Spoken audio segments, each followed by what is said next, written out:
short weeks ago, and Tony, this may seem like a strange thing to say, but Daniel Garcia was lucky. That second rope pile driver only kept Garcia out of action for 9 weeks. It could have been a career-ending injury. He was lucky. And I think he realizes how lucky he was, Excalibur, and that's why he is back with a vengeance. He feels, I've got a second chance. I'm going to make the post. And Garcia, maybe thinking pile driver right there. Oh! It's next to impossible, but he's got to try to take the emotion out of it right now. At the end of the day, it's one-on-one. This is a wrestling match. And Daddy Magic, you see that bandage around the head of Daniel Garcia. That's from this past Wednesday night where MJF broke a bottle of wine over the head of Garcia. And that's where the emotion cost him. He let it come over him. He made a mistake, and he can't let it happen here tonight. This could be the biggest win of his career. Sorry, Tony. There's no way, Matt. I'm going to respond to what you said. There's no way that Daniel Garcia, you see the head taped up, can take the emotion out of this match. How can you? 9 weeks ago, his mother had to watch him get wheeled out, stretchered out of Chicago. He must have spent some time with him over those last 9 weeks, Daddy. What has he said to you about this matchup? Oh, you don't want to know, Nigel. Oh, wait a second, MJF. He's got Garcia up for the neck breaker. Yeah, you got to wonder how many of those that Daniel Garcia can take. And I think that's going to be the name of the game for this match, Nigel. Attacking the opponent's neck. Yeah, oftentimes in a match, you'll try to hide your strategy and your plan going in. But both of these competitors made it clear as day. The neck is the focus. It's yours or it's mine. That seems to be the promise. Oh, a hammer thrown into the corner, but Garcia had the wrist wrenched and whipped. Listen to that. Every word I've ever heard uttered about that man is the truth. And the crowd treating MJF with the contempt that he deserves. It was 9 weeks ago when Daniel Garcia wrestled an incredible match against Will Ospreay. Ospreay was the victor that night, but it was hell when MJF really rubbed the salt in the wound, attacking Garcia and trying to end his career. And what happens if MJF never gets involved in that match, doesn't offer the ring?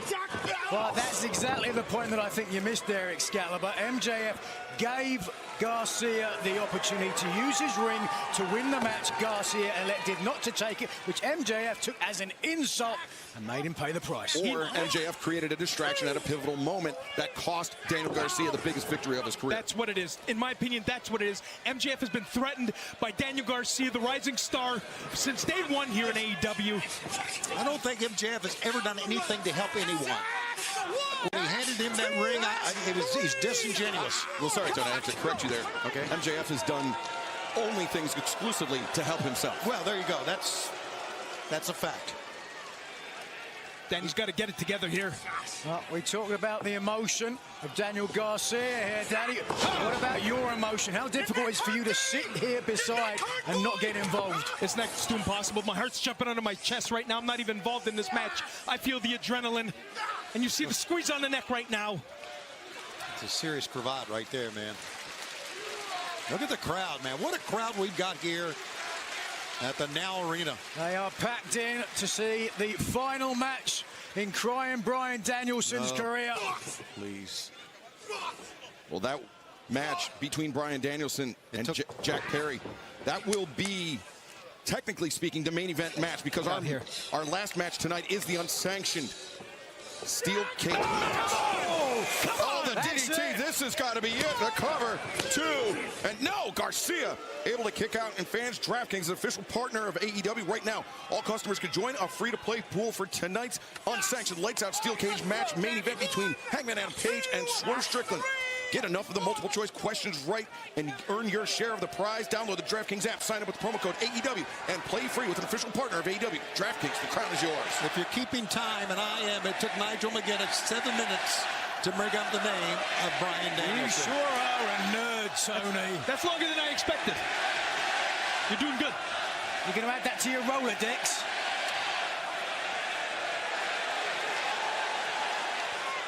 This crowd very vociferous in their support of Daniel Garcia, their disdain of MJF, and MJF who... Oh, come I on! am shocked no one is seriously injured on that. Well, remains to be seen, Tony. That was a rough landing. Yeah. And I'll be honest with you guys, I don't know that Daniel Garcia is 100%. Well, going into this match. You're not signed to be part of this match. Watch here. Watch the whiplash The momentum of Daniel Garcia whipped MJF over the top rope, and a very awkward landing for both competitors. Watching that replay, it looked like Max took the worst of it. But he was holding on to the neck and the head of Daniel Garcia when he spilled over. And referee Bryce Remsburg, the count is up to 6. And MJF, since his return to action earlier this year, has been... Oh, wait a second. MJF. This guy wants to count This victory. coward. He said that he wanted to end Garcia's career. All he cares about is getting the win. All he cares about... Is this how it's going to end? That's Come on, it. Danny. No chance. Get out, Danny. Garcia beats the count. That was razor thin. MJF, for all he said Yes. about what he was going to do to get Daniel Garcia, all he cares is about winning a match on pay-per-view. All he cares about the winner's share of the purse. He doesn't care about ending Garcia's career. That's because he's a liar. Pathological liar. Have you ever been in the ring, Tony? I have not, but I know a liar when I see it. Or work with one. Well, you look at one in the mirror every morning when you wake up. I can't blame MJF. He's going to want to get out of this thing as fast as possible. Now Garcia. Attaboy. And some big right hands. MJF. Dazed. The grit, the passion. Garcia. Hammer thrown into the ropes. Reversed by MJF. Swinging a miss by Garcia. MJF. But Garcia doesn't miss the second time. Forget about a cover, Danny. Why do you say that, Daddy? Why forget about a cover? That's the emotion talking. That's the emotion talking. You want the victory, but you want to get the punishment done too, Nigel, don't you? Daniel does not want a victory. He wants to hurt MJF. He said so. You're right. Come on. And again. One more, Danny. Perfect execution on the swinging neck break. But oh, wait a second. Got it. Twist and shout. Daniel Garcia, nice twisting neck breaker there on MJF, but Garcia, as you mentioned, Daddy Magic, Garcia does not appear to be 100% still clutching that neck. It's been 9 weeks. Lost all feeling in the left side of his body. Feeling strength slowly coming back over that time. But he has been cleared to compete here tonight. So there can be no excuses. Stop looking at the crowd, Danny. Garcia again was thinking pile driver. You're right. No excuses, Nigel. Absolutely. He's in there. Mano a mano. He has the opportunity to get payback and revenge against MJF, and if he doesn't take it, it's on him. Now Garcia made his mission in this match clear. Wait a second. MJF off the ropes, swinging on miss, and now side headlock. MJF. He's caught. He's caught. No. Yeah. Oh. Garcia goes down, but not out. That was back of the head first on the mat. I don't know if we can take another look at that, but you could see Garcia on the way down knew that he had to protect his neck. Did he drive that powerbomb onto his knee? Lower Lower back. Yeah, the lower back went into the knee of MJF. The upper back, the neck of Garcia was driven down at a high angle by Maxwell Jacob Friedman. I mean, we're talking about one move, guys. Could end it all. One move. No, he's going after that cut. He's going after the cut. One move in a match this tense, in a match this fraught, could potentially end one man's career, Nigel. Take a look at the face. That's an evil face. That is a man who is invested in the outcome of this match that potentially has just tasted the first blood of his opponent. You mentioned it earlier, Excalibur, Wednesday night on Dynamite. That bottle cracking the skull of Garcia. And MJF now content. Don't tell me he's already split open. To just pour on the punishment. Yeah, I would have to imagine that wound, if it has been reopened, and there it is. Yeah, Garcia, the blood flowing down. If there's enough blood, you know, someone like Nigel, it trickles down into your eyes. You can't see. You breathe it in. It starts to clot. Well, it can be a double-edged sword as well. You taste your own blood. Sometimes that can fire you up because you're in for the fight of your life. Oh, come on, we're reliving this scene now. Daniel's kind of like a rag doll here. Well, I mean, that was the scene after MJF attacked him. You know what he's doing? 9 weeks ago against Osprey, and now, gesturing to the corner. That's right. That pile driver is the scene of the crime. You can't let this happen, Bryce. Look at this. Daniel Garcia right now is dead weight. It's whatever Maxwell wants to do right now. This past Wednesday night, Garcia had the claret on his face in more ways than one. It returns tonight, but now this could be MJF's chance to end the career of Daniel Garcia once and for all. No. We got to get him down here. We got to get him Sit down. down. You're not part of this match. MJF looking for this pile driver. He can't. Garcia Garcia cannot take another one of these. Garcia, look at that, clapping the boots together. The knees boxing the ears of MJF. Come on, Danny. And Garcia, look at this. Yes! Rip his tongue out of his head. Garcia tearing at the face of MJF. We started early tonight. Brutality and violence. I don't know what to think here, guys. And now Garcia. Danny! Diving DDT on MJF. Holy smokes. Bodies wiped out. I feel like we got away with one there, gentlemen. Look how much Garcia's bleeding. Yeah, Garcia. That gash from Wednesday night has been opened up wide.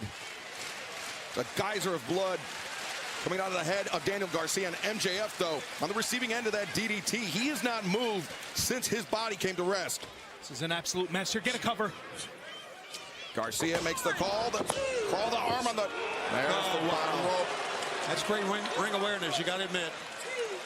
And I dare say there was a reason that MJF landed in that position. That is true veteran of experience. When you know you're hurt, you try and get as close to the ropes as you possibly can.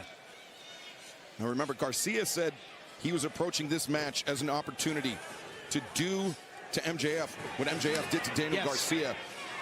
But Daniel Garcia is in there with a former AEW World Champion, the longest reigning former AEW World Champion of all time. And now, Garcia, he couldn't hoist up MJF for that pile driver. MJF, a man that many have said is the greatest AEW champion of all time, and certainly better than the current one. I don't think that's up for any debate. You can write that down as well, Tony. We're about 14 minutes in now. Someone said that MJF's the greatest AEW champion of all time. He did. You calling him a liar? Yes. By the number. I caught him right in the face. And now, MJF. Look out here. No. Sunrise. That's it. Down goes Garcia. Cover. Oh, MJF can't believe it. To your point, Excalibur, at the end of the day, this is still a match against a former world champion.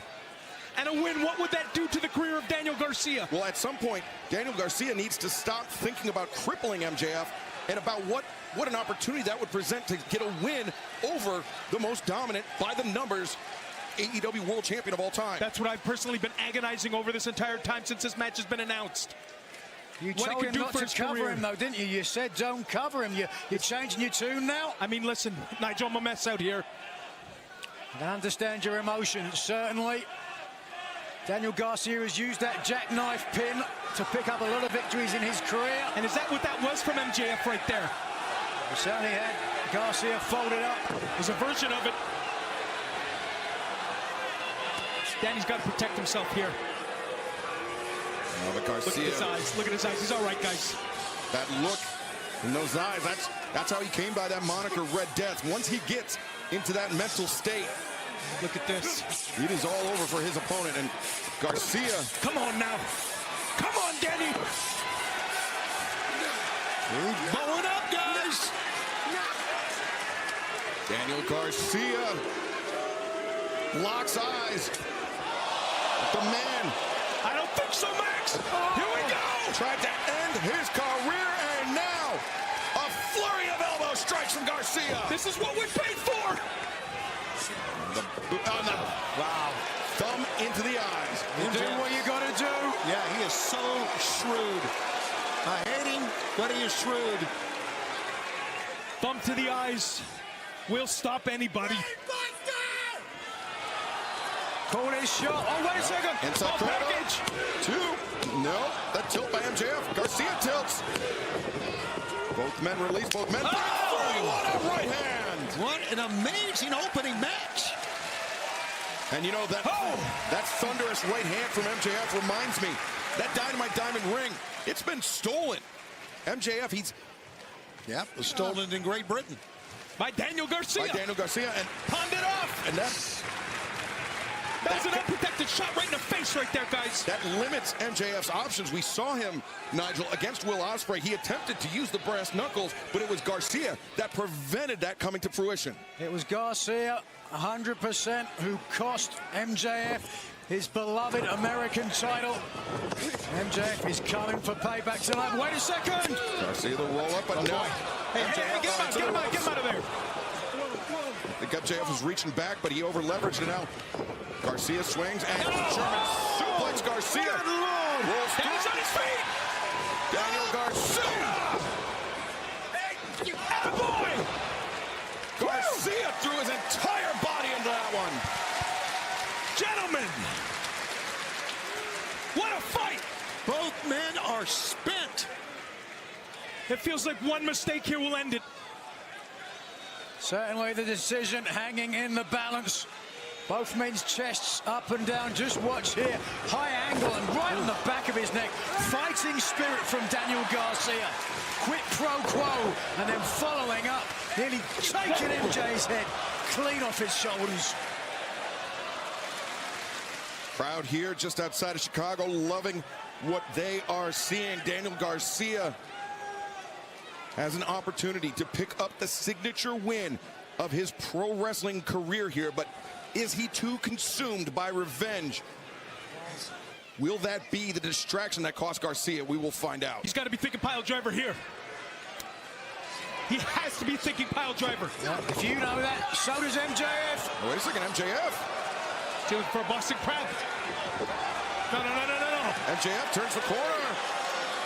I'm almost inclined to call that Walls of Jericho because both MJF and Garcia spent time under Chris Jericho's learning tree. Absolutely, that's a great call, Excalibur. And Come on, Danny. Garcia, he's a technician, Nigel. He knows how to reverse, how to escape this hold. He's got the leg, and that will certainly take away the leverage of his opponent into the Umaplata. Oh, look at that. Yes! Crank it, Danny! You crank it! The yes lock. Garcia harkening back to his battles with Bryan Danielson, has that label lock cinched in. But no. Great counter. Two. Well, MJF's plenty of time in the ring with Bryan Danielson as well. Spent more than an hour inside the ring with Danielson did MJF spend, and now the crossface locked in. What was that a tap? That was Stop close. it. Stop it. Garcia's got to be careful. Stop it. He reached out in anger, in frustration, in agony. As Garcia, he's fading here as MJF applies the pressure to the neck. Oh, but MJF, you see that suddenly grabbing the back of his neck. Looking for the sharpshooter. Lock it in. A Dragon Tamer cinched in there. So many victories here. One with that hold for Daniel Garcia. Fans are chanting, tab, tab, tab. Garcia He wants to sit back. He's got to sit back in it. There you go. There you go. Oh, my God, look at that. Look how deep now. Don't reach too far back, Danny, when you go. Like that. This is His neck. Garcia. This was what bit Garcia in the Continental Classic, and now may turn out to bite him now. Beautiful escape from MJF, grabbing the free arm and using the leverage to get now the Fujiwara armbar. The salt of the earth, and now he transitions. Oh, boy. Trying to butterfly the arms. And that's that left side of the body, too. Matt, you made a good call by telling Garcia not to go too far back. You saw what happened after that. It's happened time and time again. We've worked on it many times. Is Garcia attempting to force the rope break, but Oh, come on. the maniacal look in the eyes of MJF. I did not expect to see Danny get outworked on the mat, guys. MJF is preventing the leg from draping across the bottom Holy rope. smokes. Oh, Garcia. 3 of his 4 limbs tied up by the former AEW World Champion. How do you get out of this? We got a free leg. The only option, that left toe, inches away from the bottom rope. Wow. Garcia makes it to the rope to force the break. What a war. What a war. And I think, Nigel, looks like that blood on Garcia's head, that wound is clotted up a little bit, luckily for him. Yeah, certainly. I think there won't be much more blood coming out of it, but There's other stuff coming out of Yeah, him. look, the snot just coming out of his nose. That's what happens. You guys know when you get smoked in the face hard enough. MJF literally beating the snot out of his opponent. He's got a handful of it now. Yeah, the fingers in the nostrils of Daniel Garcia as MJF maybe thinking that pile driver from the middle rope once again. What a fight! Panama could be going to South America. Danny feels it. He knows. He's got to know here. Oh, man. Well, Garcia just falls back out of the range of MJF. That was just pure instinct, they got to believe. Wide open, though. Was it instinct or was it just he had nothing left to stand? Instinct It was or exhaustion. indeed. As now MJF returns just to work. took out. There's a jackknife too. No! That jackknife has been there for Daniel Garcia in some of his biggest victories, and nearly was there for him right then. He's going to punish him now. He's going to punish him. Holy smokes, is he ever? Look at this. Open-handed shots, they're all legal, and now the front chancery cinched in. The guillotine, the forearm across the throat. Get him down, wrap it up. Look at MJF is out, he's barely moving. The arm drops. Oh, wait, Garcia. Garcia wouldn't let it drop. Mistake, maybe. It's hard to say. No, Garcia, he wants to end the career of Maxwell Jacob Friedman. That's exactly right. That's what he wants. Just do it, Danny. He has the beating of MJF. End it. Daniel Garcia poised for the pile driver. Finish him. Oh! Jumping pile driver. 1, 2, 3. My God.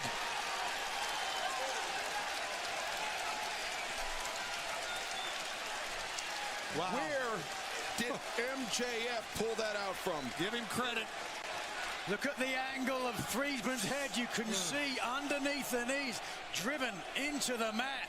2 weeks ago, Nigel, that Tiger Driver 91 from Will Ospreay, and now a pile driver like that. MJF. He's looking at the top. MJF is a bloody hero. This is personal now, gentlemen. I don't think he's a bloody hero, but I think he's a hell of a wrestler. I got to give him credit. Now Garcia, he wants this pile driver off the ropes. Danny, what are you thinking?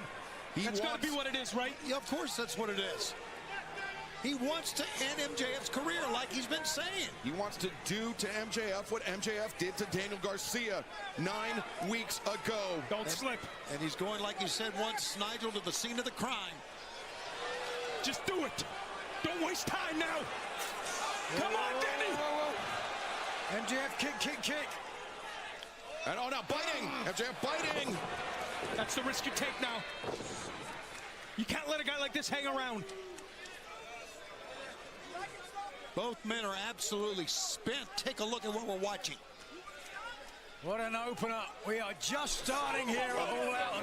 Look at his pulling referee, Bryce Remsburg. Get out of the way. It is powerful blow. Come on.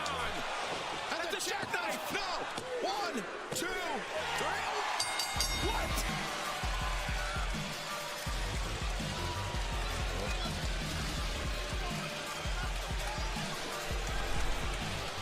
The winner of this match, Maxwell Jacob Friedman, MJF. Yeah, one.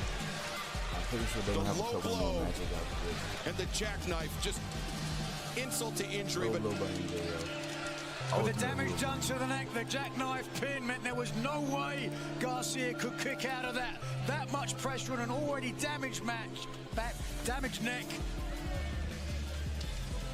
That is QED. Wasn't supposed to be like this. a heartbreaking loss for Daniel Garcia, though. It can't end like this. Garcia may have been Danny. just too consumed with his own lust for revenge. It absolutely was. It's a great call. Both are absolutely right on that one. MJF could have gone out. You gotta be kidding me right now.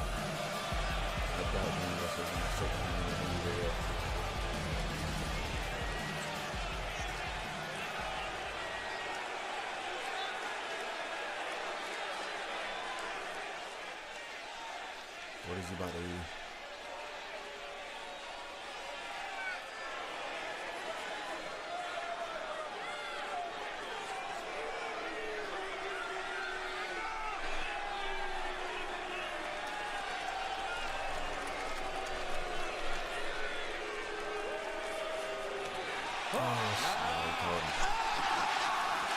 He didn't know when he was about to try A something. taste of his own medicine. Do it, Danny! Do it for your mother!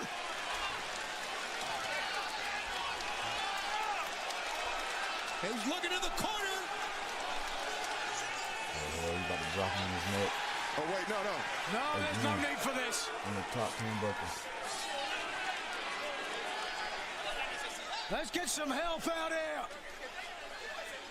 No one is coming to the aid of MJF. Well, of Nigel. course, no one. Yes! But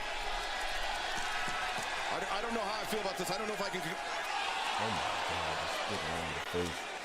For as much of a snake Yes, as Danny! MJF No, is, just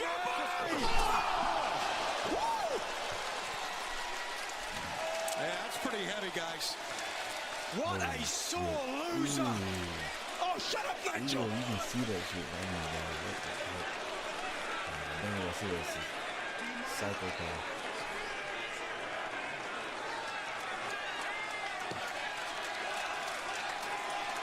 No.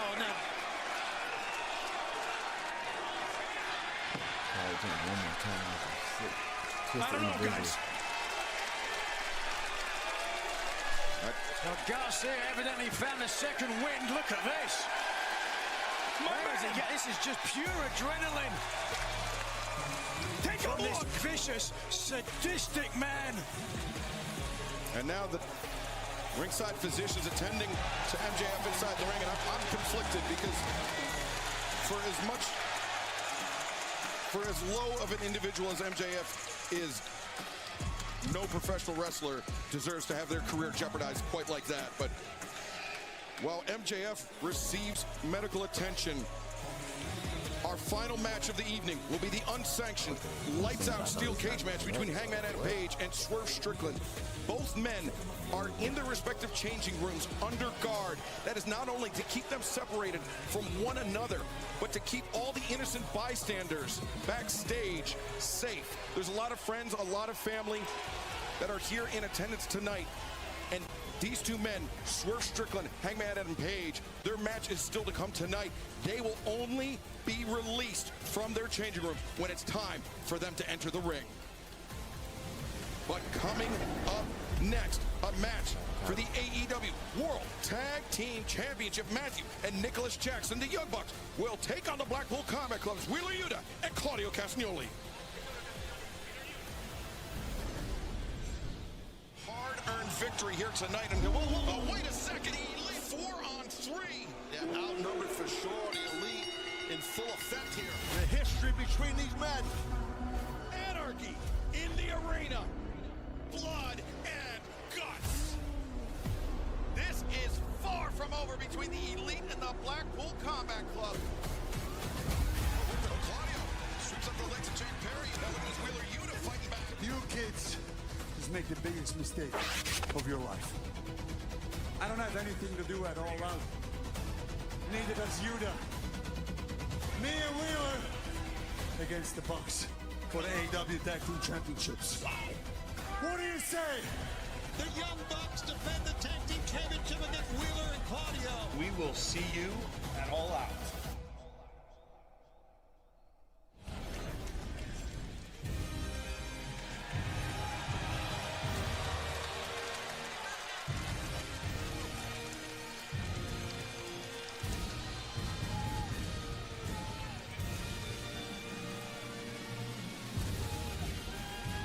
This next bout set for one fall with a 60-minute time limit is for the AEW World Tag Team.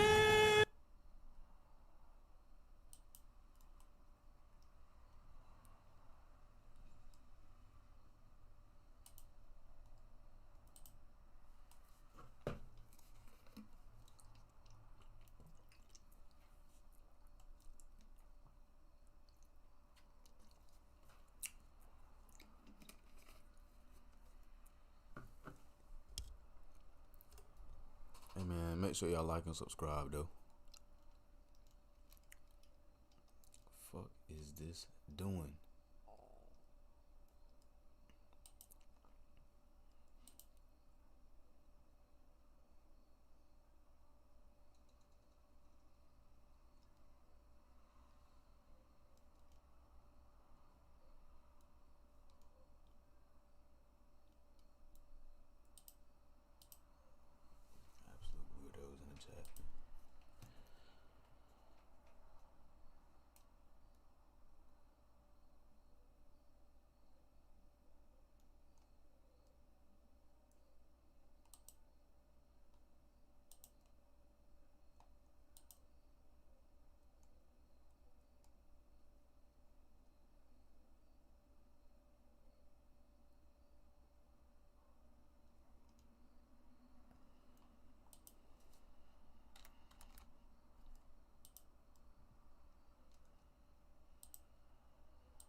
second one fall with a 60-minute time limit is for the AEW World Tag Team.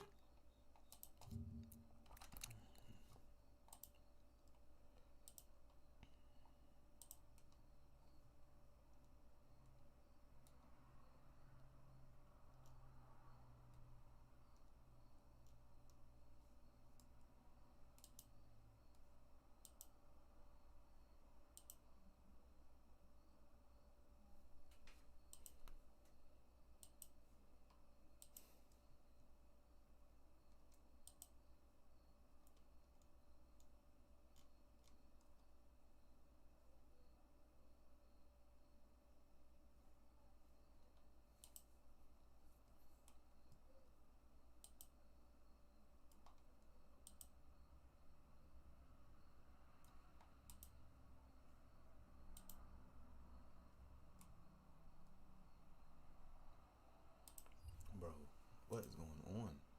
My God.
Again, like we saw last night, some smooth tagging in and out.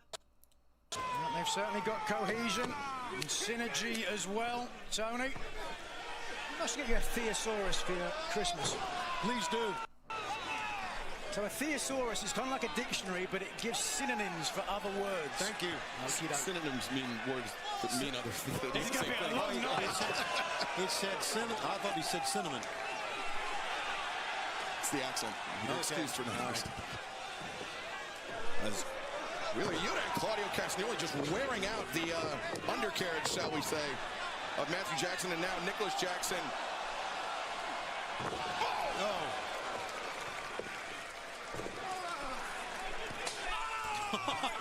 Well, there you go. Slick Nicholas is beside himself on the outside, but back inside, look at this. Yeah, Matthew Jackson, atomic drop by Claudio Castagnoli, Wheeler Yuta, Manhattan drop. And you know, I mean, they are attacking the undercarriage, again, of Matthew Jackson, but really, I mean, that can inhibit the mobility, the speed, the explosion of one half of the champions. That's one way of putting it. I certainly don't think Matthew Jackson will be exploding tonight. I think it's sound strategy. I think you're right. Look at that, though. He is. Some cohesion. Well, look at this. Textbook Young Bucks. And that's when they are so dangerous. When you think Matthew and Nicholas are out, you begin to underestimate. They just pick up the pace as Nicholas to the top, and the double stomp onto the chest of Wheeler Yuta. How about Wheeler Yuta looking up? Nothing he could do. He was trying to fight his way off. He's just watching what happened from the top. And this is just reflex offense for the Young Bucks, the AEW Tag Team Champions, firmly in their wheelhouse. Now knee driven into the spine once again. As Nicholas Jackson going to work on Wheeler Yuta. Wishbone. Ooh. Stinging kick to the spine.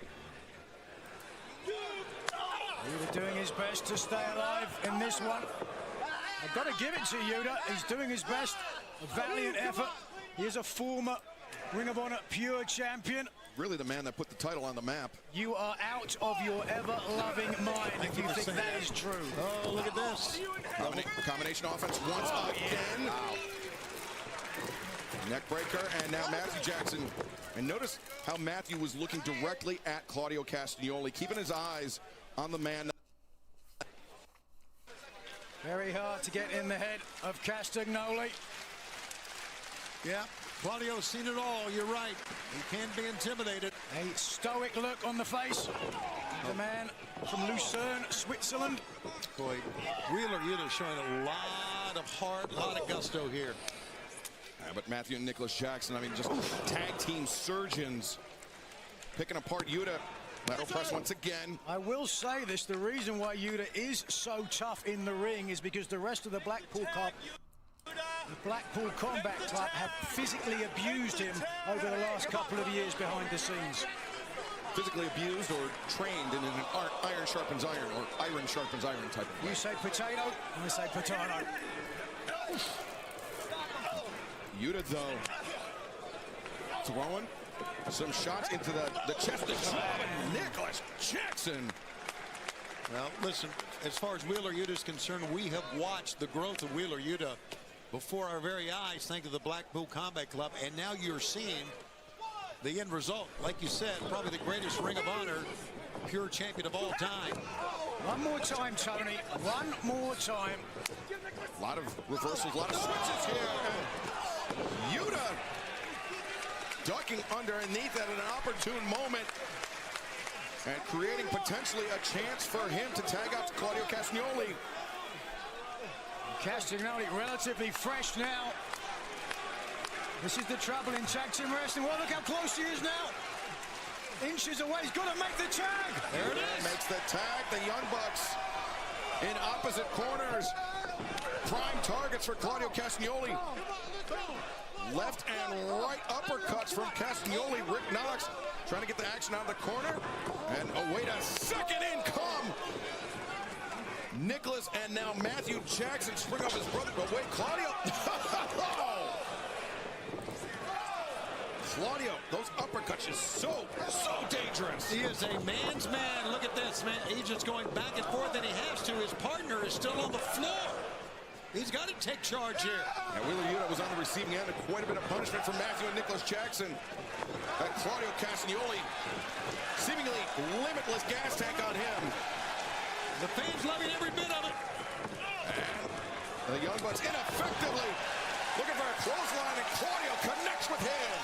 One-man wrecking crew we're watching right now. Certainly the linchpin of the Blackpool Combat Club has come to the aid of trying Bryan Danielson on a number of occasions. It'll be Bryan all on his own tonight. He's going to go around again. Claudio charging at Matthew. Actually might have broken the barricade. The chances that Claudio and Yuta win the belts. With the spine of Matthew Jackson, now Claudio Castagnoli ascends to the top. Matthew Jackson. Stagger. Crossbody from Claudio. 1, 2, and no. Nigel, that was very a great team to interesting take the titles off improvisation. the Young Bucks, though. Usually, uppercut. Yeah, a change of I don't strategy. really see a Perhaps he team might at have the seen, moment I that think, would Matthew be, looking up at him. a good choice to take the titles The way off that the Matthew Young Bucks. came down I don't on the know, receiving let me end know of what that y'all think in the crossbreak, perhaps he was comments, trying to reverse that. Roll over to a pinfall of his own. And Claudio perhaps thinking giant swing. That's exactly what he's thinking. That's how he and Wheeler Yuta will secure the victory last night, that All-Star 8-man tag. But super kick attempted by Matthew. Elbow strike back to Claudio. Line tag there. That's Claudio. The leg swept out for Wheeler Yuta. Wheeler Yuta's the man now. The legal man for the BCC side. As look at Claudio, the strength. He just man up. He manhandled Matt Jackson to pull him out to harm's way. He certainly did. Now Wheeler Yuta. The slam, and now Yuta looking to turn the corner, maybe thinking the seatbelt. Can he collect the leg? 1, 2. Oh, so close. Whoa! Rare miscalculation from Castagnoli. Yeah, Claudio spilling over the barricade into the crowd at the Now Arena. And that leaves Wheeler Yuta all alone. All on his own. He's kind of used to now the way Blackpool Combat Club have never come to his aid. He's always had to come to their aid. Shot across the windpipe from Matthew Jackson. Now, I think Claudio went head first on the concrete over there. Whoa! A super kick intercepted by Yuta.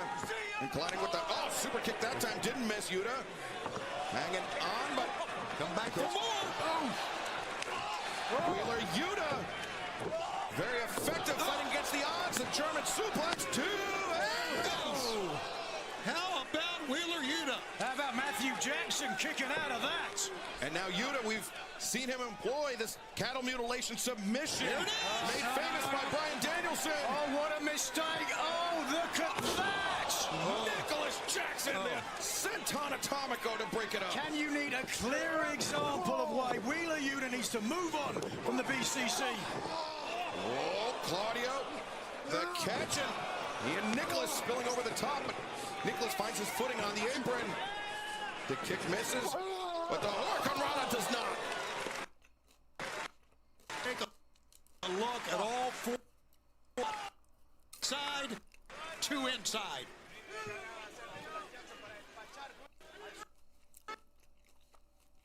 Give it to Matthew Jackson and Wheeler Yuta, the legal men for their respective sides.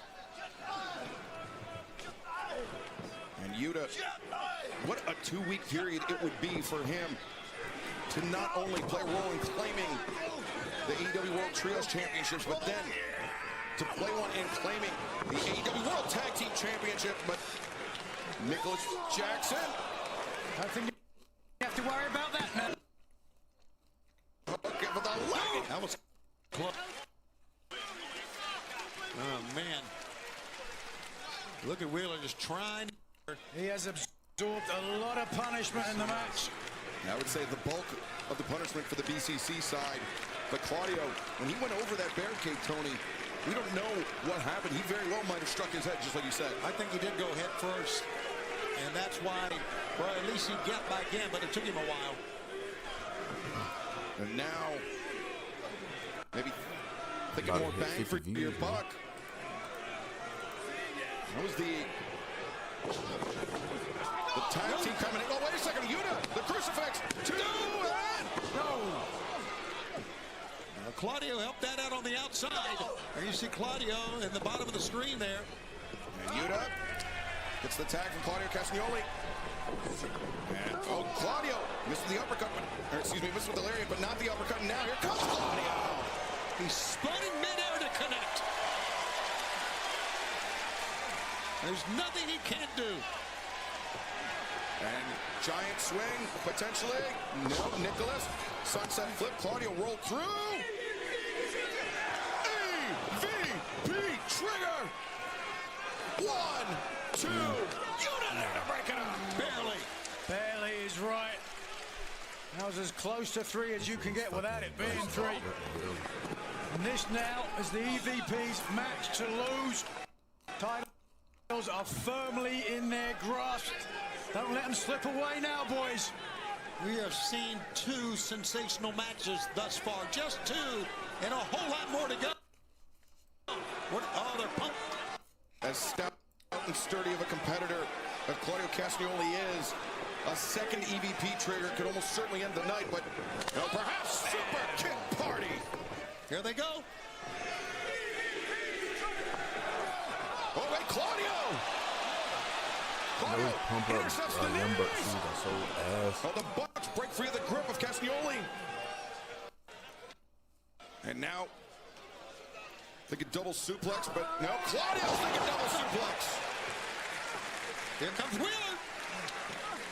Wheeler Yuta. There goes Wheeler. Tope Suicida.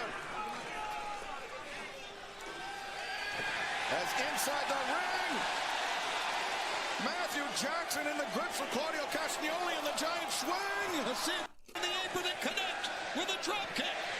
He cannot so far.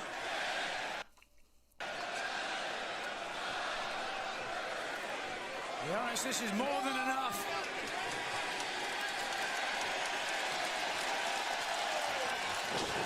Revolution giant swing. Castagnoli covers.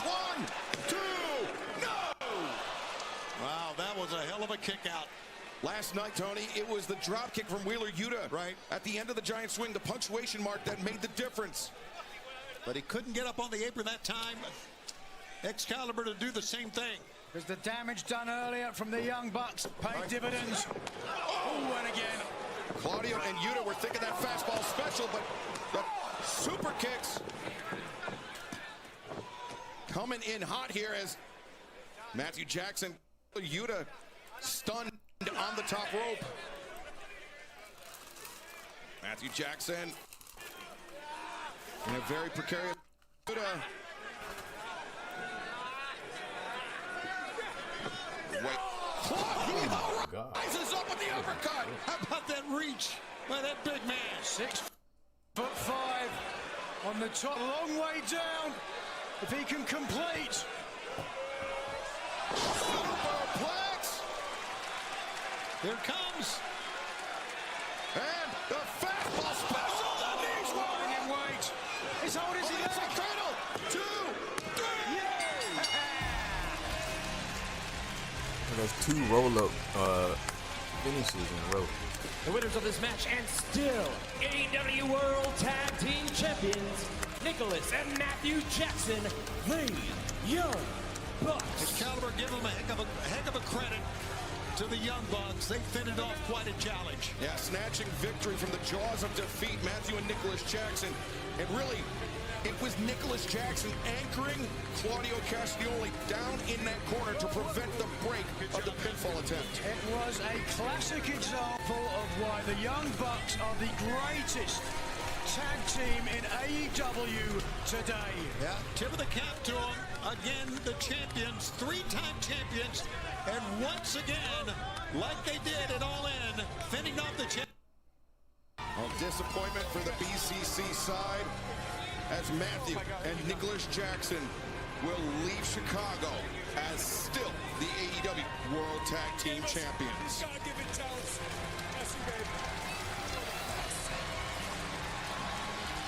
Well, can the other man that can call himself AEW World Trios Champion, can he call himself International Champion? Or will the reign of the Billy Goat continue? A tale as old as time. The Forgotten Bastard.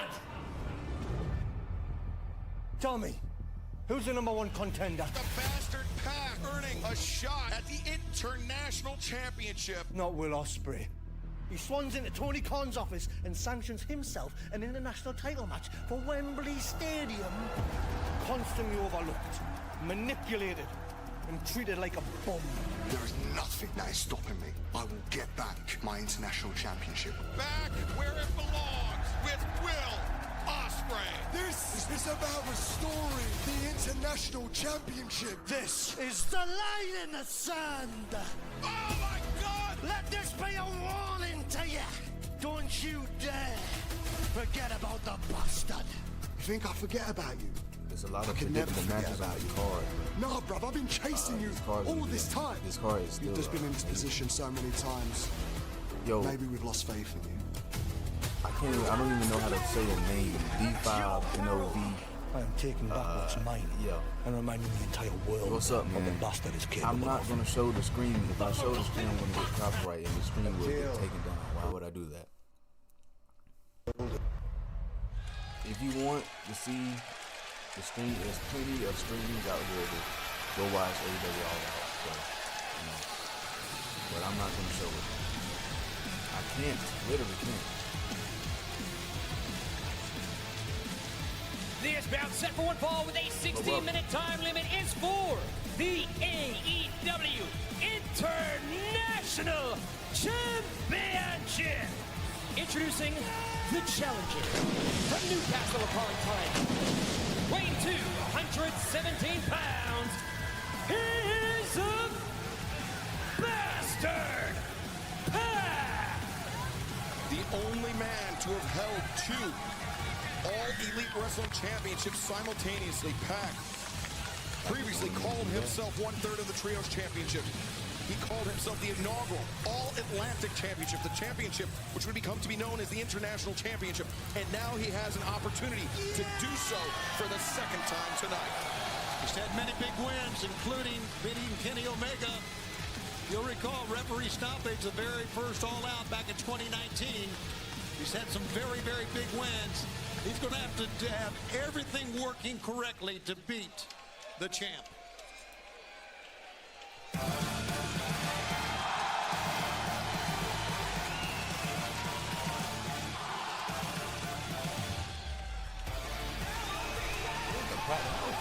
They're showing all angles, all sides. Essex, England, weighing 220 pounds. He is the AEW International Champion, the Aerial Assassin, Will Ospreay. This match is about to be a fucking banger. We all know this. Well, we have seen many athletes come and go here in AEW. Excalibur in the 5 years, of course, our 5-year anniversary coming up in Pittsburgh at the 1st of October. But I don't know if anybody has captured the imagination of the fans as quicker than Will Ospreay. Yeah, I think it's certainly even when you think beyond the 5 years of AEW, I mean, Tony, you've seen them all come down the wire. I know about Ospreay's thing though. It grew on me. See, at first I didn't really like Elevated. It grew on me over the years, especially since he came to AEW. One of the best Englishes in wrestling at the moment. And I'm standing on that. That man doesn't get off his feet. I'm standing on that. Well, the Aerial Assassin certainly does. Absolutely. Once known as the man that gravity forgot, Will Ospreay. Certainly there's an amnesia when it comes to gravity with this man too. Who y'all got winning this match? Interesting matchup. These two men have met one-on-one one time before it ended in a 30-minute time limit draw in February of 2019. The two-time international champion. And this match, for me personally, is very interesting because Will Ospreay retains, and then we're gonna get Ospreay, Ricochet, Grand Slam potentially.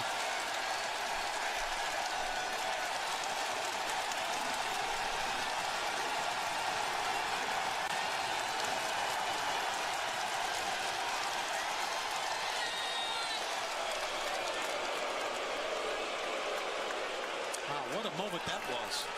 You can hear a vociferous response from Chicago. That's the experience of Pac. He knows he can't afford to let Ospreay ride the wave of momentum from this crowd.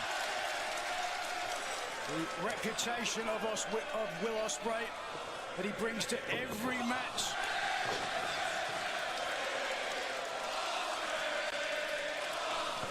Snapmare, Ospreay lands on his feet. And now Locked in, boy. He locked in, locked in, locked in, locked in, locked in. So interesting, so appealing to me is because Pac really, the second great British high flyer to break out. Of course, the first being Jody Fleisch. Pac, the second. And Jody and Pac really paved the path for Will Ospreay. They walked so Ospreay could run. Getting exposure not only in the UK, in Ireland, but also in Europe then North America, ultimately in Japan, and then returning to the big stage in America. That's what Pac did, and he did it before Ospreay, and because he did it, he allowed Ospreay to do that as well. Well, there is certainly something to that. Large shoes to fill for this young man from Essex, Will Ospreay, but you can make an argument that he has done the same for the generation that will follow him. Him being Will Ospreay, who went to Japan. Arguably one of the most potential British stars in the land of the Rising Suns history. Will Ospreay, in one of his interviews, brought up that exact point you were talking about, Excalibur, about Pac paving the way for him. And talked about the time in Japan and the time that Pac was there. And they both, of course, were on the independent British scene as well. Wait a second now, Pac ascending to the top. Ospreay down on the outside. Twister, pressed to the floor. Amazing. Holy shit, man. Pac is Absolutely freaking amazing. without a doubt What a risk. one of the best in the world at the moment. If we can get a consistent Pac on television, because I'm tired of seeing Pac come on television for 6 months, leave. I know he got issues. I think he stays in the UK. If we can get a consistent 1 year of Pac on television, bro, I would be happy. Because this guy's amazing.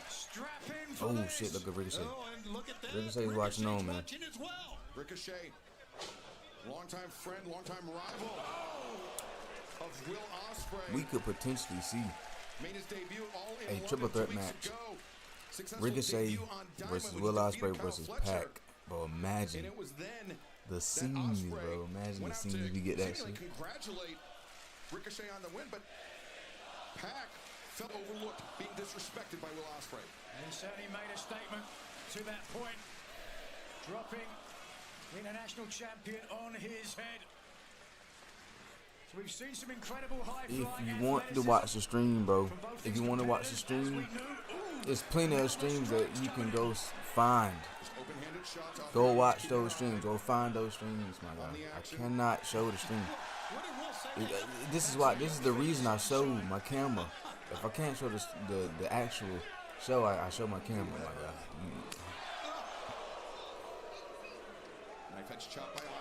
You good though? Shout, hey man. Welcome to the stream though, man. Stuck to the back of the heavily taped neck of Will Ospreay. In a striking exchange. Welcome to the stream also. That is tough. I think Pac, just because. Who you got in the main event, bro? Swerve or Hangman Page? Your predictions? Who's winning? My predictions, I got Hangman and Adam Page. You know, he needs a win. Like he's 0-2 against Swerve, I think. Clearly still damage from Wembley Stadium and all in. Bro. Damn. Yeah, well, the big question for me, after Will Ospreay seemingly retired the Tiger Driver 91 because of the damage that it did to Bryan Danielson, which in my opinion wasn't really warranted, because if that's the case, if you're going to take a move away because it hurts Bryan Danielson, you're going to have to take away an elbow drop as well. But that being as it may, is he now, does he now have that back in his Nigel McGuinness has been hating on Bryan Danielson for the longest on commentary, so it makes me believe Even after Ospreay, he was we might be getting a Nigel McGuinness Bryan Danielson match at some point, bro. At some point, it's gonna happen. I hope it does, though. Hope it does. Some point that shit's gonna happen, bro. Because this man is not. I'm not. If I'm Bryan Danielson, bro, I know he be hearing the comments that Nigel McGuinness he be saying, bro. We gotta see those two in the match. Just one time, man. One time. If it's for, I don't know though, because I feel like if Bryan Danielson loses the belt, that would be his final match. So I don't know. And that Ospreay, just shockwaves of agony going through his body. He may have suffered a stinger right there. Left shoulder. He's pointing to his left shoulder, and Albert Edwards hovering over. Not concerned. No, makes the crawl, makes the cover. Ospreay kicking out.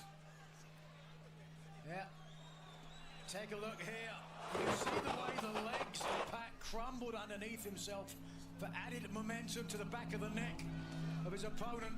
And now, just a simple headlock, but with a damaged neck, that is agony. Yeah, no telling how much damage Ospreay came into this match, but damage to the neck he came into this match with, but it's most certainly been exacerbated by Pac in pursuit of his second reign as international champion. Now Pac content with just grinding him on the mat after that big explosion from the top. And Nigel, we say simple because this is, I mean, one of the first holds you learn in wrestling school is side headlock, but I mean, really, it puts a lot of torque, a lot of pressure on an opponent's neck. It's a very effective hold when used. I'm not sure that Pac's gonna pick up a victory with it, but he certainly can soften up Ospreay. I once beat Bryan Danielson with a side headlock. You hit him with the dynamite diamond ring first. No. Pac escapes to the outside. Ospreay. How about that? I thought Ospreay would take the flight. boost. He I was rolled thinking out about with him. changing their shit there. Oh, wait, Ospreay. I was thinking about keying my background on, but Lures in Pac, and now Ospreay. What agility. Look at that elbow strike coming off the barricade. Effortless. And speaking of, Yep. Now he wants to take flight. He's got to make sure he knows where his opponent is here. well, you can see where his opponent is on his back on the outside. He wants him to get up. He's waiting for Pac to get up as Ospreay to connect. As Aubrey Edwards checking on the outside, Pac may have gotten a bit rattled by that elbow strike. As Ospreay looking for the Sasuke special. I thought he was gonna miss for a second. He landed though. Pac was beside himself there. Certainly is hurt by the prior elbow. Didn't know where he was, staggering around here at ringside. And before he knew it, in came Will Ospreay as Pac trying to regain his senses, but Ospreay applying pressure. Pac reverses. Ospreay. Corkscrew kick. Now the cover. Barely a 2 count, says referee Aubrey Edwards. How was he able to connect with that corkscrew kick from hitting the ropes like that? Ospreay just taking off every direction, first on the outside, and then watch this, to your point, Tony. Yo, Will Ospreay is just so precision. talented, bro. Like, Right to the side of the he neck. has to be top 3 in the world, Like a sack of like spuds. right now, bro. Right on the trapezium. He's at least top 3, no lower. But Pac, self-preservation there, sweeping out the legs of Ospreay. And I'm willing to argue Buying that. himself a moment to recover, did Pac. As Ospreay, a landing like that takes the breath away. Well, could be looking for the second super brain buster. Ospreay certainly doesn't want to be on the receiving end to 2 of them. Headbutt here, yeah, things getting a little desperate as Ospreay Oh shit, Chicken Nando's. has the head wedged in the corner. Little cheeky Ooh, Nando's. nope. Pac is Pat just so counter. slick. Oh shit. Catches. God damn.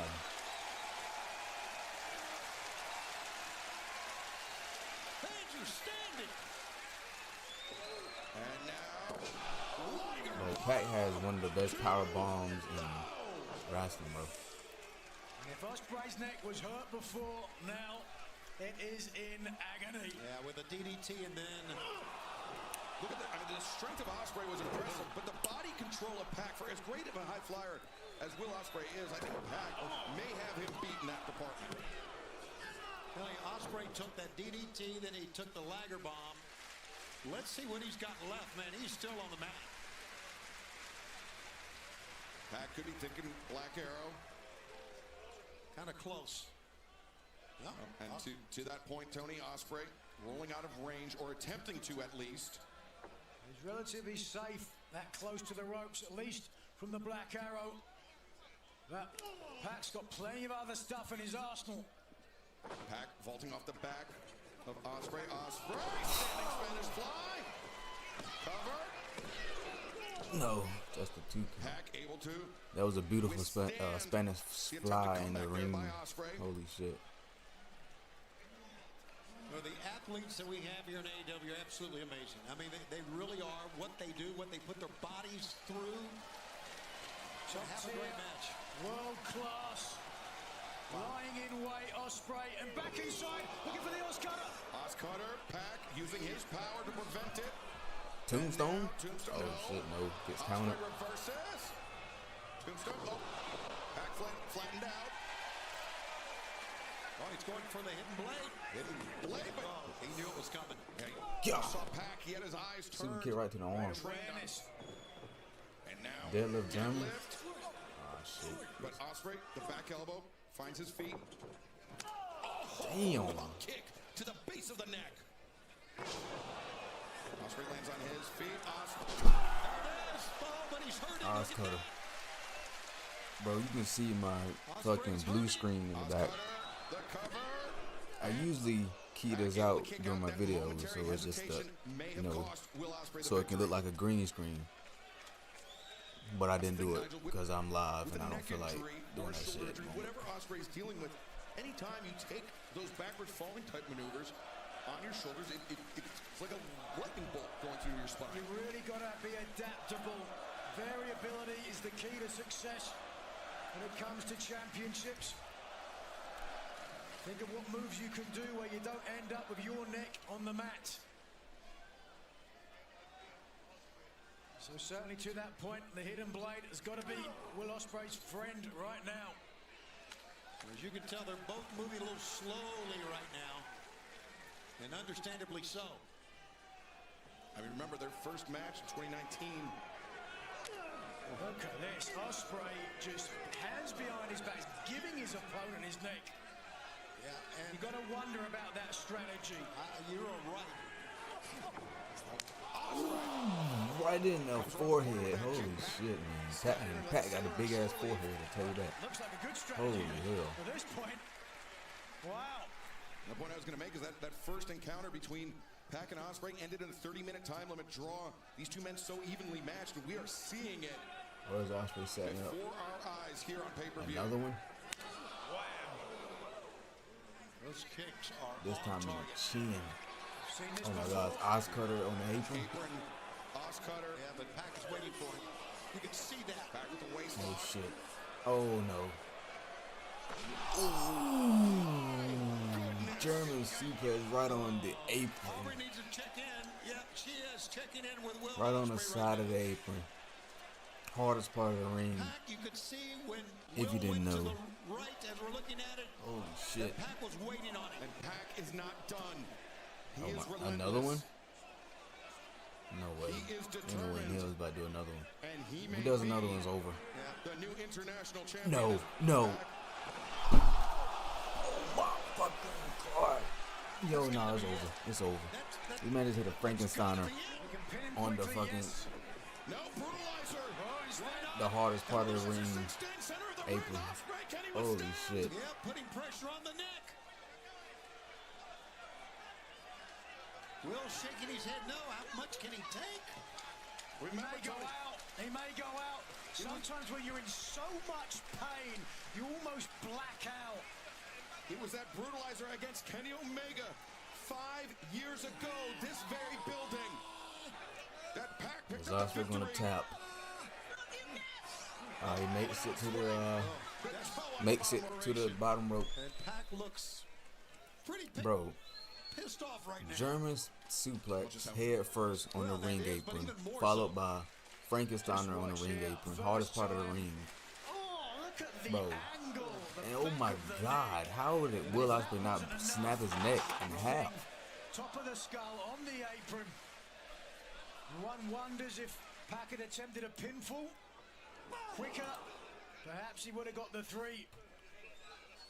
Either way, oh look. Did you see what Ospreay did there?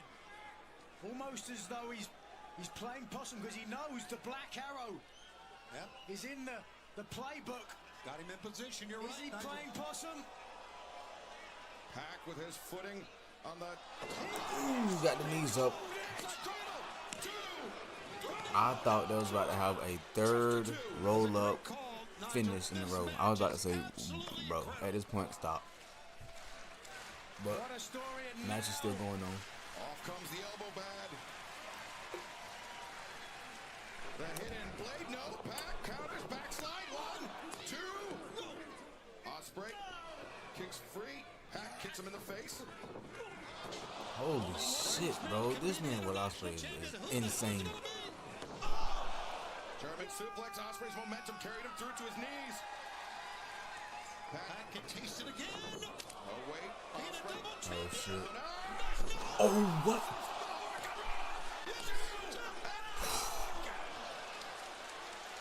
Yo, nah, this match is insane. They're taking it to that next gear. They're going to that next gear. I can already feel it. I can already feel it. So close to getting this double title back, and they're standing over. What a fucking sequence.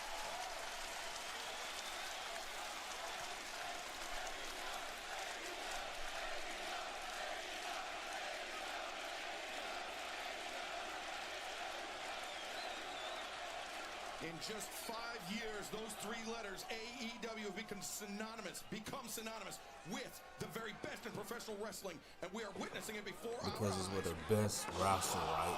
Oh my, is that a second Frankensteiner? Again, Ospreay able to kick out. Brutalizer. Good move. This could be it. Yo, Will Ospreay taking tremendous damage in this match. How much more can these Brutalized a lot then once again. How is Will Ospreay still in this match? I don't know. I don't know. I don't have an answer. Aubrey Edwards may need to make a judgment call here. Right, absolutely. They are willing him back. Ospreay.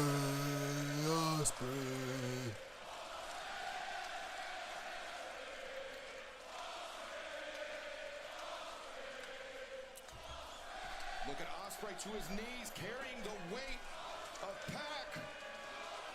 Ospreay responds. Determination etched on the face of the champion. Pac. Tries to do it again. No. Ospreay. This time Frankenstein by Ospreay and hidden blade is over. It's over. We almost had a case of both men's shoulders down that time. What? I thought that was it. How do you kick out of a hidden blade? What a match! Good God. Will Ospreay hitting himself in the head, trying to get himself back on his feet. Pushing each other to the end of endurance and beyond.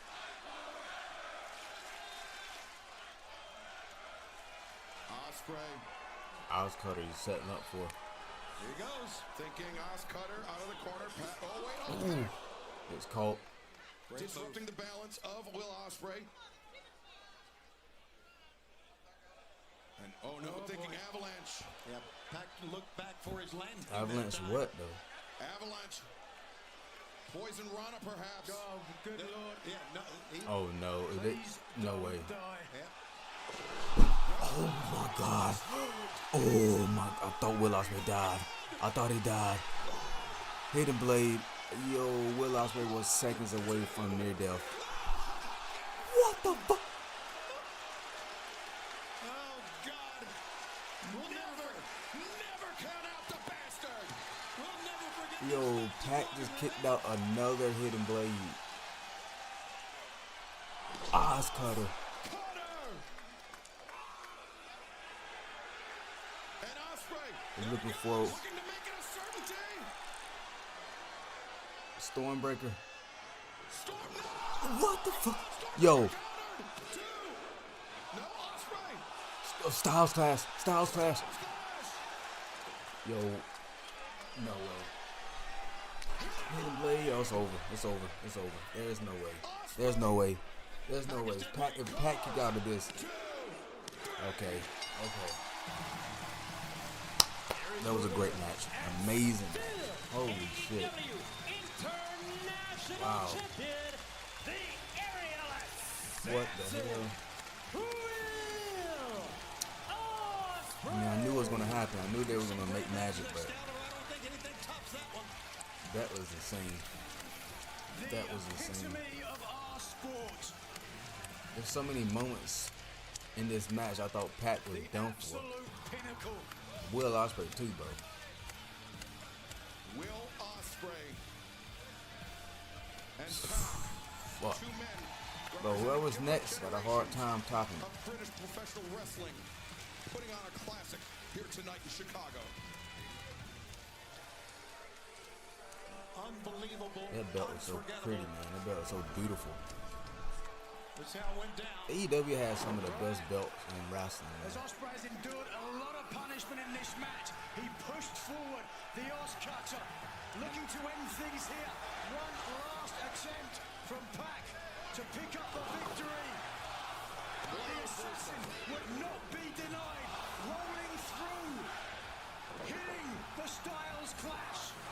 And when it was in his grasp, he took the opportunity. That transition was amazing. That finish was great, man. What a sick match. One of the best matches of this industry. An all-timer. That's definitely a contender for match of the year, bro. Yeah, and you can better believe that Ricochet agrees.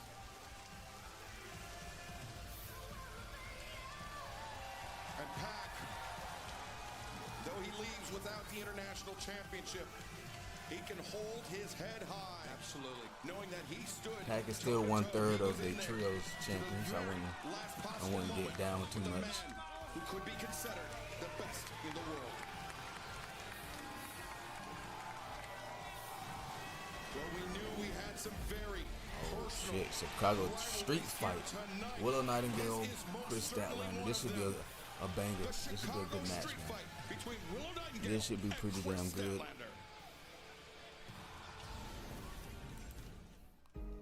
Doom, doom, doom. What the hell? What did we just see? Statlander, what the hell are you doing? Heartbreak is unfortunately a part of life, and that's what Chris Statlander put me through. You thought you could have it all on your own, but you needed me this whole time. You would be nothing without me. You know, Willow, it is truly going to be the funeral of this friendship.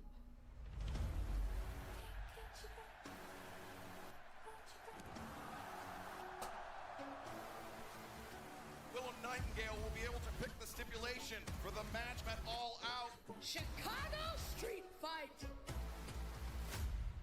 You could have picked anything that you wanted, and you went with a street fight.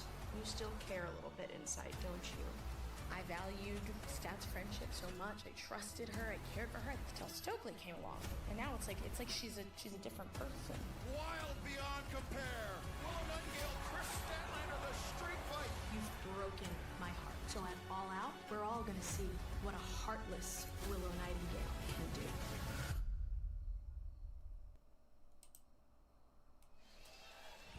This ultra personal match is coming to us in just a matter of moments. The Chicago Street Fight, part of All Out.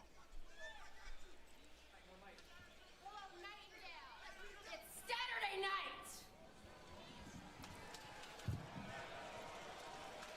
Chris Statlander, Stokely Hathaway marching into battle. This is going to be bitter. What do we got here, bro? Man, watch out. Statlander, focus on her face. Ladies and gentlemen, get out of your seats and get on your feet because every night is Saturday night. The following contest is set for one fall. There are no countouts and no disqualifications because this is a Chicago Street Fight! Being accompanied by Stokely Hathaway from Long Island, New York, Chris Statlander. And Nigel, we heard it from Willow Nightingale herself. She and Chris Statlander were the best of friends until Stokely Hathaway came along and began dripping poison into the ear of Statlander. She's taking it clearly. She blames Stokely Hathaway on the end of their friendship. Statlander called tonight the funeral of a friendship.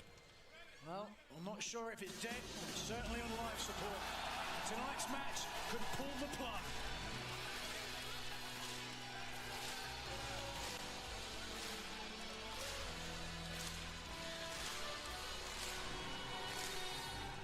see the big smile do it. And reported also from Long Island, New York, Willow Nightingale. Completely different demeanor here. Both from Long Island? I did not know that. A pained expression on the face of Willow Nightingale because she knows, as you said, Nigel, that this could be the final nail in the coffin. There could be no coming back for Chris Statlander or Willow Nightingale. A lot of bitterness.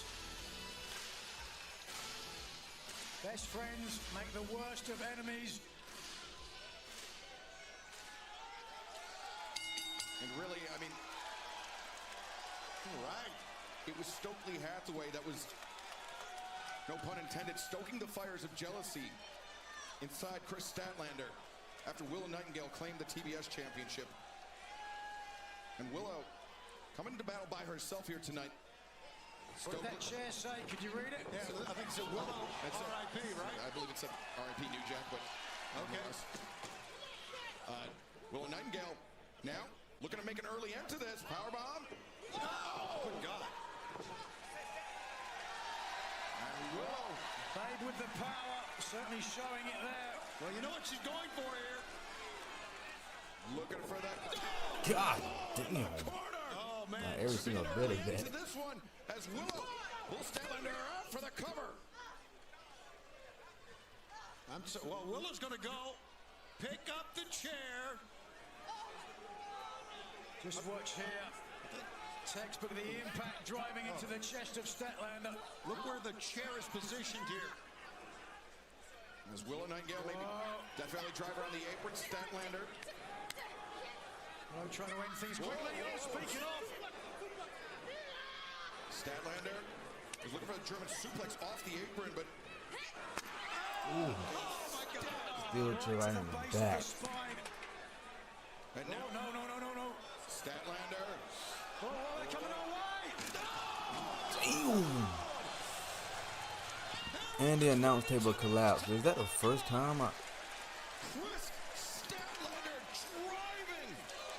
When was the last time we've seen an AEW announce table break? My God. That was sick, though. Look at this. Look at Stokely and Statlander pulling some lumber from underneath the ring, getting the tables ready. Just watch this. It's a double impact first, and then Playing the Spanish announce table. Great call. Statlander was very lucky that her foot didn't get caught under the bottom of the table as well. This is why Chicago street fights and street fights in general are so dangerous. Fellas, I would be very careful sitting with your legs near that table. I'm standing up. I would suggest you do the same. That's a great call, Nigel. But a table has been set up, as you can see, on the, there it is, in your monitor once again.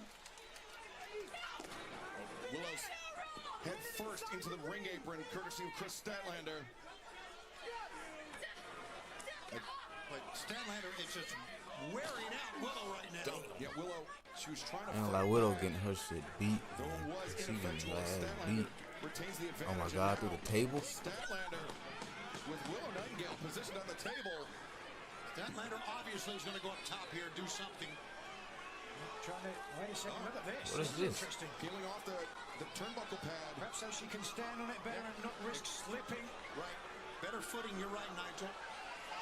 Landing! Oh my God! I think stripping off the turnbuckle. Air right there, man. The straight table. That's not the point, Tony. It was Chris Statlander. Her legs came down. They clipped Willow Nightingale on the back of the head. So Willow avoided the brunt of the impact, but still a disastrous landing for both women. Table is all bent up. Let's take a look again.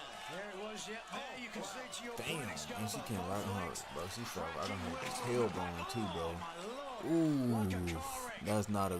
That was a hard fall. Both Statlander That's and a hard Nightingale fall. very lucky after that one. And Willow.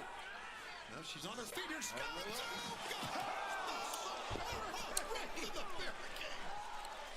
Through the damn barricade, bro. What?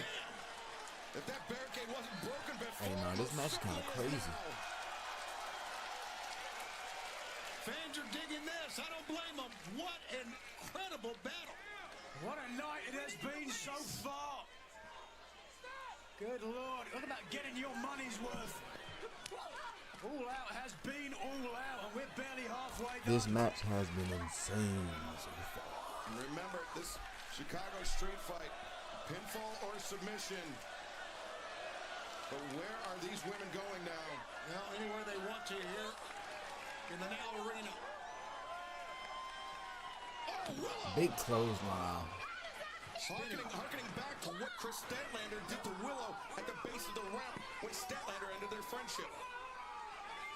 Great call. It's a long story between these two competitors.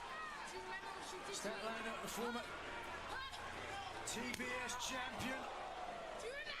Am I the only one at this table that wants to see Willow take a piece of Stokely as well? Didn't think so. I would say more. There is no padding right there, I don't think. Right on the stage. Get the stuff. Sure it's not champagne. This match far from over. This man now is going to say, I'm sure it's not champagne. Stokely. This man is insane. This man is getting on commentary. What the hell is this? Trash can full of weapons. Tony Schiavone, I believe there was a colleague of yours that would refer to that as plunder. Yes. God bless him. And a steal of the trash can driven into the spine of Willow Nightingale. There was also, as you can see, a baseball bat wrapped in barbed wire. And bro, she missed the trash can completely. Luckily, serendipitously, for Nightingale, she managed to avoid it. She may not avoid this. And now Statlander with that aforementioned barbed wire wrapped baseball bat. It's whoa! Wait a second. Oh shit! Yo, nah, what? I was not expecting light tubes. Light tubes is insane, bro. What is this? What is this, GCW? Nick Gage? for a moment, Willow looked at the light tubes as if to say, CZW? but now she's Like, into it. god damn. Invited an unprotected headshot, I believe. Bro, Chris Statlander, she gotta be busted open, bro. Statlander gotta be busted. Yeah. Knew it. The damn light tubes. Stokely Hathaway. Plenty of light tube left for Stokely, but right now, Stat is in bad shape. Yeah, Stokely beating a hasty retreat as Willow Nightingale. God, she's fighting back. Oh, Statlander has some blood on her upper back, and I think maybe even some on her face as well. Those light tubes were Yo! Off the stage, through the tables. Is Chris Statlander gonna win? Yo, nah, these women are beating each other's asses. It's a pretty damn good match. Driving her and Willow Nightingale off the stage. You know, can she pin on the outside, or she gotta take her back in the ring? We have seen tonight. This is a street fight. I would think that you could. It's false claim, right? And the things we are yet to see. Absolutely. Even in this match. Just watch this. Driving down. Right off the stage, through a couple of tables. Different angle. Jesus. Same reaction. Wow. And now the action returning to the ring. Get some color here too, man. This match is pretty fucking sick, bro. Chris Statlander should definitely get a shot at another run at a belt, man. Maybe a AEW World Championship run in the future for Chris Statlander, for both of these women, actually. Both of these women are former TBS champions. So they could also go after the AEW World Women's Championship as well in the future. Could definitely see that happening. Coming for you. Well, yeah. Oh, Statlander got the elbow up, but Willow, she's fired up and looking for a body slam, but Statlander counters. My God, that was. Oh, right back on her feet, Willow Nightingale is. Now Chris Statlander on her feet. And these women, adrenaline surging. And there, This is a pretty sick match. All right, as you can tell, Paul Turner checking on the forehead there of Statlander. Looked over here to Doc Sampson. So this match is okay, still going on. And right now, Willow's looking underneath the ring, I think. Oh, that chain. Yeah. that has been so influential for Chris Statlander. Will Nightingale finding it, but Statlander with a bag of who knows what. A bag of something.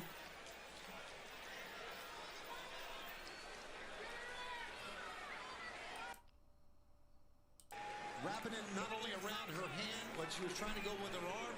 Statlander just blazingly Slap on her right in the face. That's blatant disrespect. Doesn't think Willow's gonna do it, but Willow. Boy, she's doing it all right. Look at Willow grinding that chain to the wound on Statlander's foot. Oh my God, biting her in the forehead, right in the blood. Ew.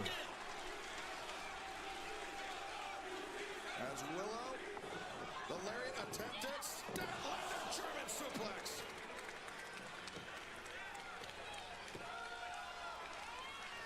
Yo, I was not expecting them to go out this hard, bro. This match is insane. What is it, the thumbtacks? Oh, hell.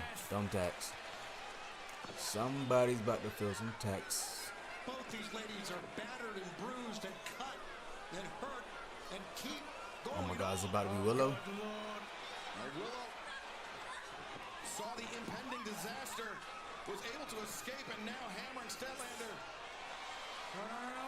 We'll try a DVD maybe on it. Ooh, kick to the midsection, doubles over Nightingale, and now Statlander. Oh! Oh no! Yo. I don't know how to describe that. Oh fuck. I was not expecting that. Axe kick did not connect for Chris Statlander. Oh, and right on the tacks. Oh, yo, nah. That was a very tough bump by Chris Statlander. Holy shit. Very hard for me to explain. But she basically just did a split right on the thumbtacks. Very unpleasant. Wow. Having second thoughts? Is that what you're saying? I don't know. It looked for a moment that she was. This doesn't look like second thoughts to me. No, now it doesn't. The Statlander on the shoulders of Willow Nightingale. What is Willow looking for here? Avalanche, Death Valley? Driver. But we'll never know is Statlander able to escape. Statlander's a hard hitter, isn't she? He certainly is, but still see those pins stuck in that Statlander's flesh. Yeah, this is going to be an uncomfortable plane ride home for Chris Statlander tomorrow.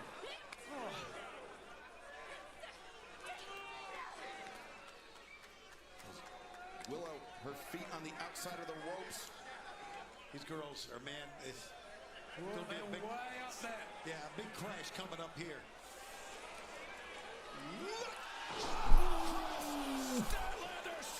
Spanish fly, holy fuck. And there were plenty Yo. of thumbtacks on that landing as well. Oh, the chain. She's got the chain, you're right. What a match. And there's Statlander, the discus lariat with the chain. And Oh no. How did she kick out? Nightingale is still in this one. Boy, this is a match of survival. And Willow rolls to the outside, but she's not going to find much relief out there with Chris Statlander.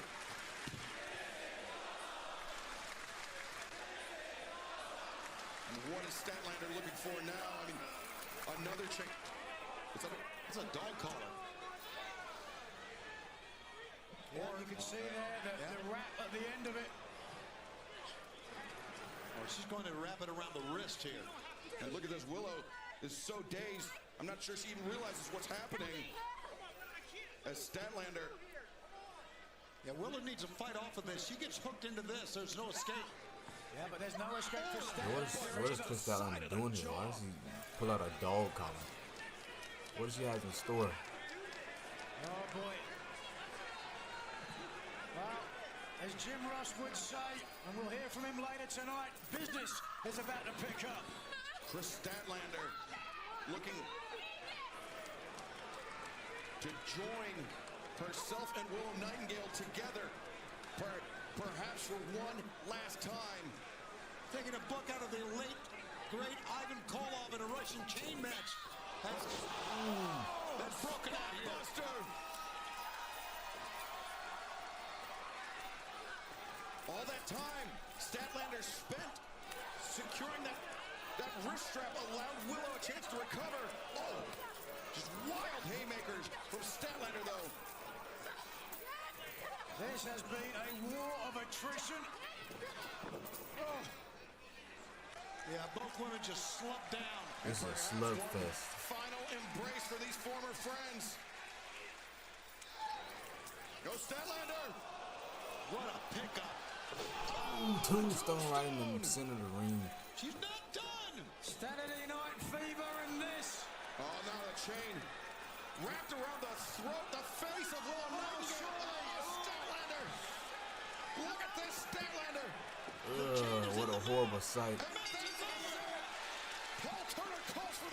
Chris Statlander against the dub. I believe I was wrong on this prediction. I predicted Willow Nightingale to get the win. I also first match. What was the first match? It was MJF Garcia. I predicted MJF for that match. I was correct. And then it was Bucks versus Claudio and Yuta. I predicted Bucks.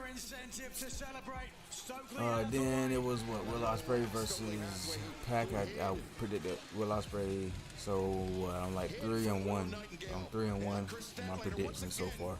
Do all the hard work. Welcome to the stream, Bill Cena. By her side. How are you? And Nigel, I speculated at the outset of this match, there may be no coming back for the friendship of Will Nightingale and Chris Statlander. I would say that's almost a certainty. I would say the friendship big between win for Chris Statlander, though. Huge has win. flatlined.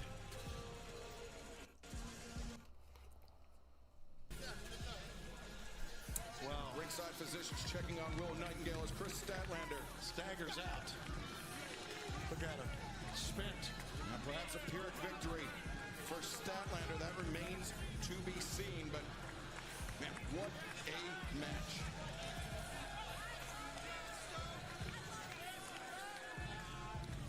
And fans, DraftKings Sportsbook is official partner of AEW. New customers bet $5 and get $250 in bonus bets instantly.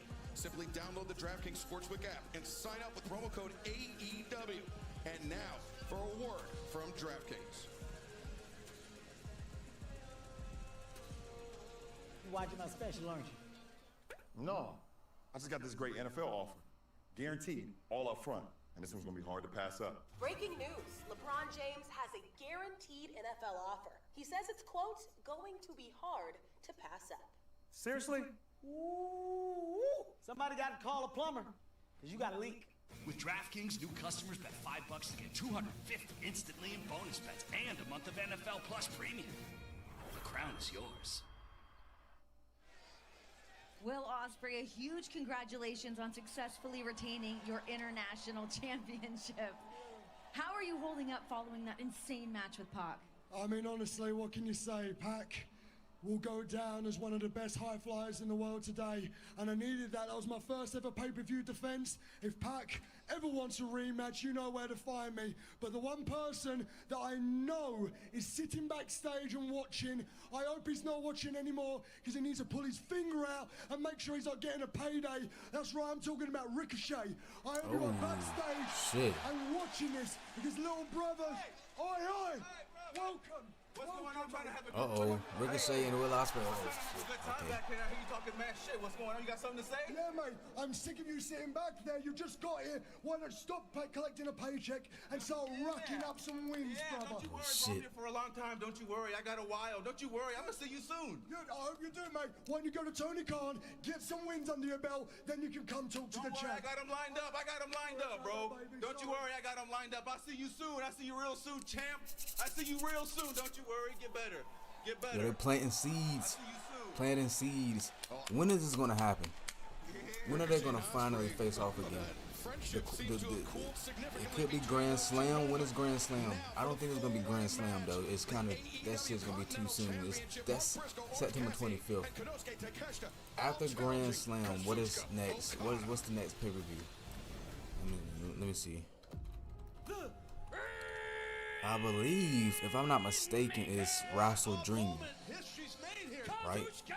Wasting no time. His first singles match. Defeating Eddie Kingston. Yeah, Wrestle Dream Full Gear World's End. They could do it at Wrestle Dream. They could definitely do it at Wrestle Dream.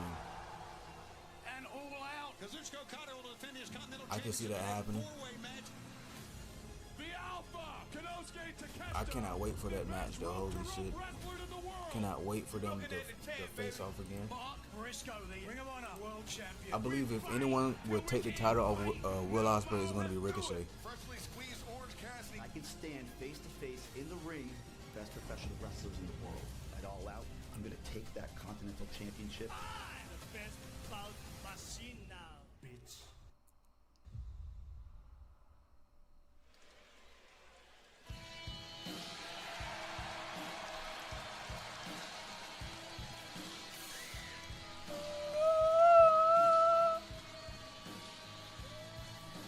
This contest set for one fall with a 20-minute time limit is a four-way match for the AEW Continental Championship. Introducing the challengers first from I got Okada winning this match. I don't really see Okada losing the belt this soon, and especially not to anyone in this match. The closest person I can see becoming the Continental Champion is probably Orange Cassidy, but I don't think they're going to put a title on him. So Okada retains, as I predicted a couple of days ago. Yes, I just wanted to join the party here with you fine gentlemen, so here we go. Taz, my man. Easy, Shibani, we're not really friends. Oh, yeah, we are, brother. They cleared, you're right, they cleared away the thumbtacks, the glass on the rampway, tried to get the blood up out of the ring, built the announce table, set Taz down. That was really the hardest part of it all. I mean, Takeshita is a great case, man. Takeshita should have been a champion, in my opinion, bro. Or, I don't know, man. I just really do feel like they are wasting him. Hopefully, they could find something for Konosuke Takeshita, because this guy is an unreal talent. You know how I feel about this guy. I don't really gotta say too much. Konosuke Takeshita, an extremely physical match with the Beast Mortos to qualify for this four-way. And the third man that's challenging Okada, Mark Briscoe, defeating Lance Archer last night, Taz. Absolutely, and this four-way championship for the Continental title definitely going to be, as they say, I said it back in the day, a rocket buster. Went a little old school for you there. Those that remember. Shivani has no idea what I'm talking about, but there is Takeshi. This guy's the man, bro. Taz, what? 3 minutes in, you're already hammering me in the back of the head. Reach for the sky, boy.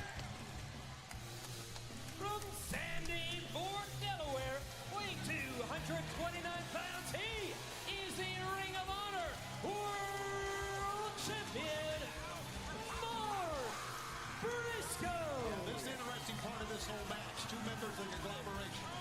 Yeah, but we've seen different occasions where the conglomeration are forced to compete against one another, but in those instances really seem to bring out the best in one another, Taz, and it doesn't seem like there's any hard feelings after the fact. Well, you're correct, and as we know, this is every man for themselves, and Briscoe knows that, Cassidy knows that, so no matter if they're buddies or not, it don't matter. Conglomeration right now don't matter. Speaking of buddies, our good friend Don Callis has arrived. Don, welcome to the desk. Hi, Taz, how are you? Hello, Don, how are you? Long time no see, bud. Fantastic. Don, how you doing, buddy? Boom, boom. Boom, boom, boom, boom, boom, boom, boom, boom, Weighing 236 pounds, he is the AEW Continental Champion, the Rainmaker, Kazuchika. Bro, Okada's job in AEW is basically just to show up, look good, and win, basically. And hell, I would take it if I'm Okada. If I'm Okada, I'm taking the job, bro. But I really do want to see that Okada versus Omega match when Omega can get healthy.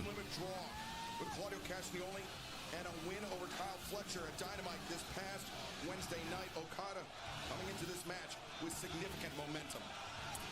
The Cash on a 5-match winning streak. Mark Briscoe, of course, the ROH World Champ. Orange Cassidy, one of the most successful men ever in AEW.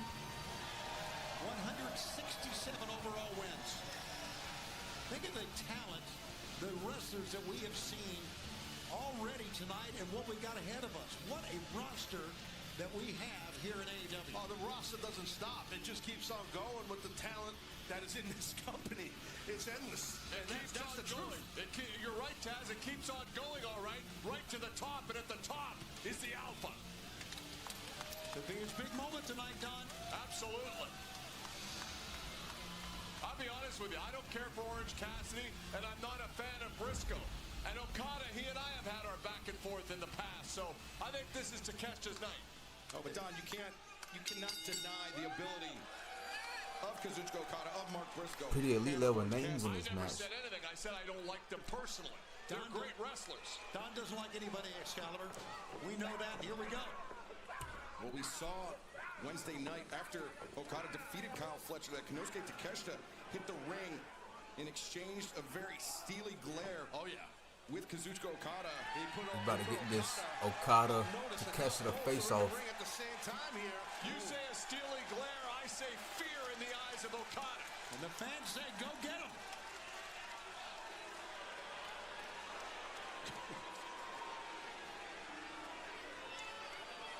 Yeah. Well, Orange Cassidy. Well, trying to set the tone. And now Cassidy up, look, double Hurricane Rana there on Okada and Takeshita. And swing on miss by Okada. Whoa! Takeshita driven to the barricade by the Tope Suicida, and now the DDT on Okada. Orange Cassidy can take it here, one. That's the thing, the champion, obviously, the Continental Champion Okada is at the disadvantage in this match, Excalibur. He does not, especially 3-on-1. Does not need to be involved in the finish of this match to lose the championship, but Don, your man's still down the bottom of the face of the ring there. Seeing those long legs of Okada delivering that kick, very impressive. And Don, that moment with Kazuchika Okada and Konosuke Takeshita, at one point in both men's careers, they represented rival promotions in Japan with Okada and New Japan Pro Wrestling, Konosuke Takeshita and DDT Wrestling. And so it's a very surreal moment to see these two men locked eye to eye in an AEW ring. One of many dream scenarios we get to see here at AEW, and now Takeshita going blow for blow with Mark Briscoe. Briscoe reversing Takeshita to the ropes. Well, Briscoe, one of the tougher wrestlers to prepare for. But Takeshita is unpredictable. And unorthodox, you're right, Taz. He is unorthodox also, you are correct. Oh, stinging chops to the chest of the Alpha Konosuke Takeshita. Wow. Gave it back to him. Heavy hitters we're watching and listening to right now. Now, I'm not sure either man would really relish a prolonged exchange with one another, but Takeshita, the rake of the eyes, tried to catch Briscoe creeping in, the standing switch. Briscoe breaks free enziguri. Briscoe, so much experience, no matter if it was his brother as a tag team wrestler or not. So much in-ring experience. And speaking of experience, here's Orange Cassidy now. Conglomeration members about to do battle. Wait, perhaps not, as Kazuchika Okada working together. Send the champ out. Well, now the ring is clear for, well, was clear for Briscoe and Cassidy. Well, guys, this is the issue. Okada's got to think defensively here, because as you said, Excalibur, he does not have to be involved in the finish of this match to lose his title. Wait a second, Briscoe. Excuse me. And Orange Cassidy. Stereo attacks, and now. Oh my goodness. Elbow drop, and Orange Cassidy. It's Briscoe. Briscoe is challenging my man Mick Foley right there. Well, Bang Bang Jones. Conglomeration working together. That title may be coming to a member of the conglomeration before this match is over. Smart strategy. You got to hand it to them. Absolutely it is. Now, double cover there. Two. No. Okada and Takeshita kick out. And okay. Now looking for covers again. See, conglomeration working in tandem. I guess they would have, if there was a victory there by both men, I guess they'd share the title. I'm joking. Don, they really love you here in Chicago. I'm not doing anything. Calling the action. Just your existence is enough to incite these people. You're breathing, Don. They don't want you to breathe. And perhaps the word of the day for the conglomeration was cooperation, but Takeshita, the suplex now, Briscoe, the suplex on Konosuke Takeshita. So much cooperation you can do. I mean, any of these three guys would be a worthy Continental Champion. There's no doubt about it. We've only had 2 Continental Champions in AEW. Eddie Kingston and, of course, the man you're watching, Kazuchika Okada. Vertical suplex bringing Cassidy over the top, and Briscoe line and wait, boot to the midsection. Briscoe. Man, Briscoe has looked great in this match. Yeah, you're right. He's nailing those jumping vertical suplexes, but it looks like now to catch to his own. All 4 of these men just passing him around, and now Orange Cassidy, he's at a strength disadvantage with Konosuke Takeshita. Now most people are. There. Takeshita making that evident. Oh, just a big body shot. Yeah, really good body shot. Lost track of how many vertical suplexes we have seen, but apparently they're getting ready to see another. They may continue, yeah. Textbook by Okada. And Cassidy up to his feet. He's at a strength disadvantage with Kazuchika Okada as well. Here we go again. No, maybe not. Cassidy, this is not working out well for him. Okada's a big man. Tough to get him over. Mark Briscoe is perched and ready. Watch out. Now Briscoe. Vertical suplex on Okada. That's textbook as well, Don. Yeah, Briscoe really is an incredible talent. Oh, there you go. Boot to the midsection. Konosuke Takeshita. Another vertical suplex. This is from where I sit. You can suplex all day. I'm happy about it. Is this Orange Cassidy's moment? Cassidy's go ahead. Go ahead, sir. Go ahead. Cassidy's fired up. Go ahead. Another way, maybe. No. Millionaire. Counter. Beautiful counter. And now Orange Cassidy. Brain buster. Well, it looked like a brain. It was a suplex. He had to work to get it, man. He showed the fortitude. Double bicep city right there. Flexed it up. Looking like Dave Draper in 81.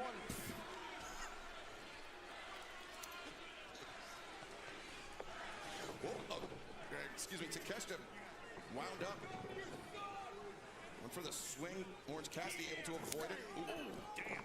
Boot into the jaw of Takeshita. Now in comes Okada. Drop kick, Cassidy. Got some springs, doesn't he? How high he got up that time. He's an awesome athlete, is Okada. Oh, that awesome athlete's caught and down. And that thing came from Milton, Delaware right there. Mark Briscoe's bleeding, I do believe. Good. Yeah, I think he was busted open last night in that match with Lance Archer. That's exactly what happened. Konosuke Takeshita. Speaking of athleticism, the alpha How's Briscoe doing? Throwing a chair in the ring? Great job by Takeshita. Oh, shit. What is this? Last night to get into this four-way. While Takeshita was celebrating that dive, Mark Briscoe put the chair in the ring, using it as a launch pad. Yeah, as you said, he's opened up right over that eye, and that's tough. The blood will go right into your eyeball, and it burns, and it's tough to see. Now look at this. Conglomeration eye to eye here. Has the cooperation come to an end?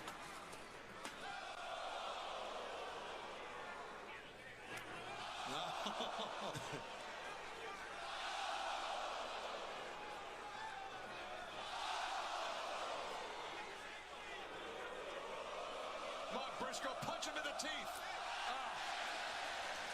No! Orange Cassidy laid the first blow in.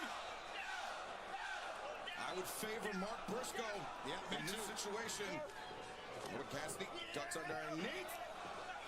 Now OC really turning it up, looking great. Yeah, 4-5 uncontested elbow strikes. The conglomeration collides tonight in Chicago. And now the champ's back in. Okada Takeshita release German suplexes. Oh my God. Yeah, in stereo.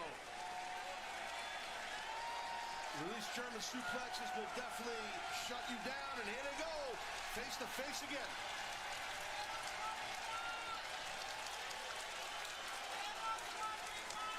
What a couple of athletic studs Shit. these two are. Okada and Takeshita face off, man. I want to see this match one day. God, I do. Konosuke Takeshita, Kazuchika Okada. Who's going to buckle first, Excalibur? Exchanging elbow strikes in the center of an AEW ring. Now the boxing elbows there by Takeshita. The forearms by Takeshita. And now Takeshita. Oh my God, what a beautiful drop kick by Okada. Okada has the best drop kick in wrestling. I don't care what anyone says.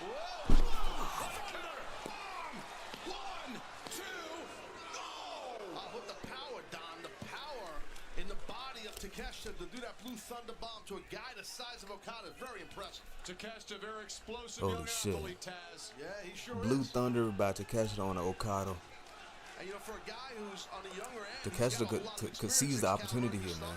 Could become the new Continental Champion. Konosuke Takeshita, beginning his career in his teenage years, likewise, Kazuchika Okada did as well as Takeshita looking for the knee strike. Looking for that knee that's caught by Okada, though. Okada charges in high boot, takes down the Rainmaker. Got him good there. Yeah, got all of it. Orange Cassidy looking for the diving DDT. More power on display here, Excalibur. Oh, God. A vertical suplex. Those knees were smart by Orange Cassidy, but I don't know. He's in trouble still. Yeah, he's tied up here.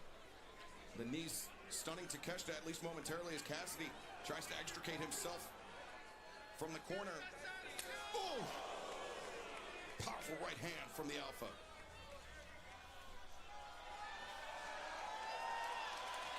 Takeshita maybe wasting a little too much time.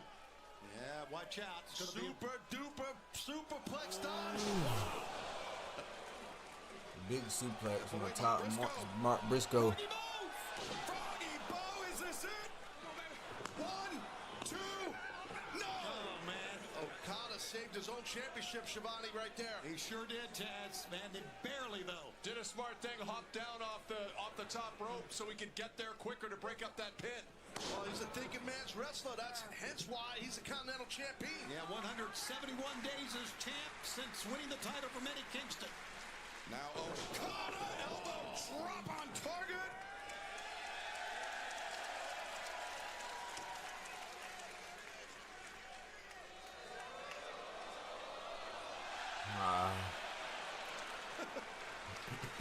Chuckle every time. That just pops me all the time. I don't know what. Oh, wait a second. Rainmaker. No, Briscoe counters. Boot to the midsection. Jay Driller, perhaps. No. Okada finds his feet. Oh! He wiped him out.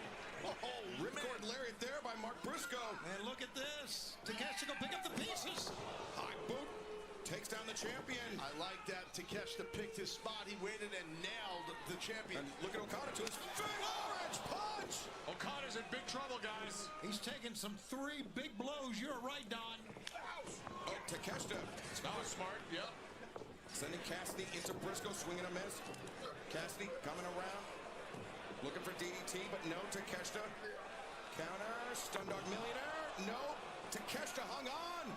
What a counter. Oh, God, this is bad. If he beats Orange Cassidy, he'll win the title. And Takeshita drives down Cassidy. He's not done yet. The German suplex. The champion is nowhere to be found. And now Takeshita maybe looking for that power drive. Nay, no, Mark Briscoe intercepts. Briscoe. Jay Driller. Oh, that might be it. 1, 2. Come on. No, Okada there. Okada again saving his own championship. Oh. He saved his championship, but he is down. The champion is outside of the ring. And now Mark Briscoe. Perhaps an opportunity to land another Froggy Bow. Could be a double champion right here.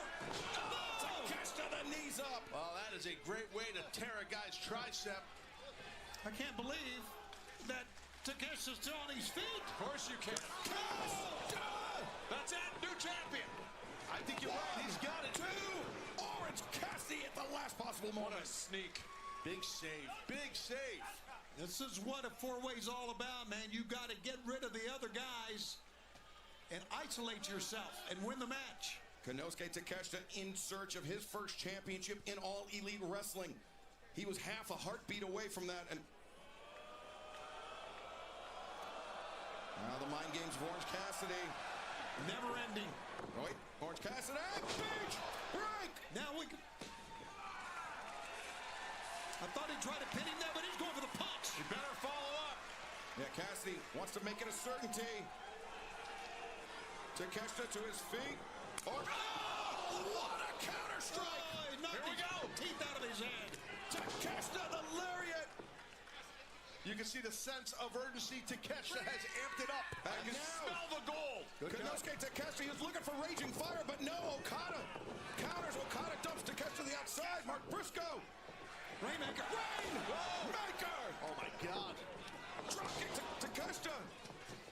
But now Orange Cassidy into the ring. The Cazadora. The roll through. The ankles crossed. 2. Ooh, I thought Orange Cassidy was about to win, bro. Orange missed it. No. Oh, that's over. It only takes one. Okada retains. As he should. Still AEW Continental Champion, the Rainmaker, Kazuchika Okada! Well, Don, I know you're ticked off, but your man made a hell of a showing. He'll be a champion soon, I can tell you that, but once again, it's Okada. Kazuchika Okada, the Rainmaker, overcoming the disadvantage in this four-way match. Big-time disadvantage. To remain the AEW Continental Champion. You go see, just went for that orange punch one too many times, and then Rainmaker just boom. And I'll tell you, look at that shot. You can see the impact. All 4 of these men, they all deserve a lot of credit. That was a hell of a match. Awesome athleticism and physicality. But Taz, with that orange punch, when you're Cassidy, unless your opponent is completely dazed, you take a huge risk in leaving your feet. We can get this Takeshi to Okada read. Like, we can get this feed, man. But you know, Orange Cassidy, he leaves it all in the ring, as you know. So I want to see a he's going to go for gusto Takeshi versus Okada match. And he got caught with that line, man, by the champion. Hell of a night. And Tony Schiavone, this night is far from over. Coming up next, the TBS Championship match. title match. Shida looking to become the first woman to hold that Women's World Championship and the TBS Championship. But the CEO is going to have something to say about that. CEO! I am Mercedes Moné for a reason, the CEO. I am the best at what I do. Anybody around the globe, come see me. Hikaru Shida will go on to face Mercedes Moné for the TBS title at All Out. I said, I am the ace of this division. Shida, how can you call yourself the ace when you are not the face of this? You are one katana away from looking at the new TBS champion. Camille, when Hikaru Shida challenges for the TBS title at All Out, you are banned from ringside. What did I do to deserve this? I am 2 belts Moné. I am the face of TBS. Hell, I am the face of this whole damn company. You can't beat the ace. Keep on watching and find out what really happens when you mess with Mercedes Moné. Sayonara, bitch.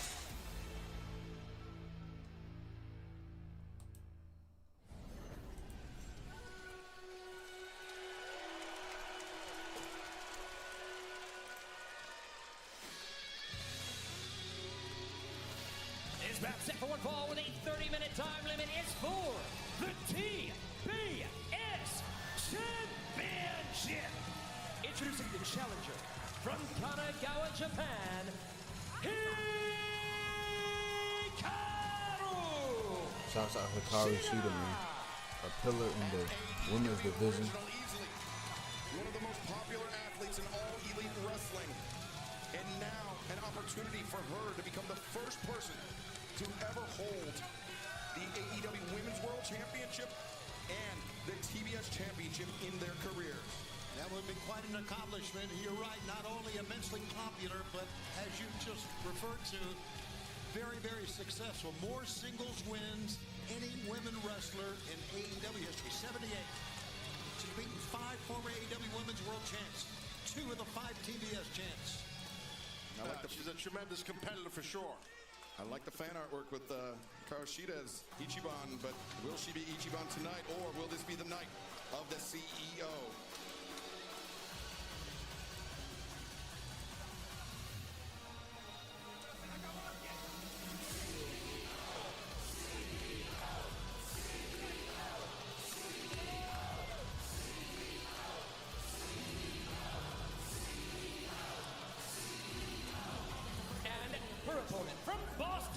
Massachusetts.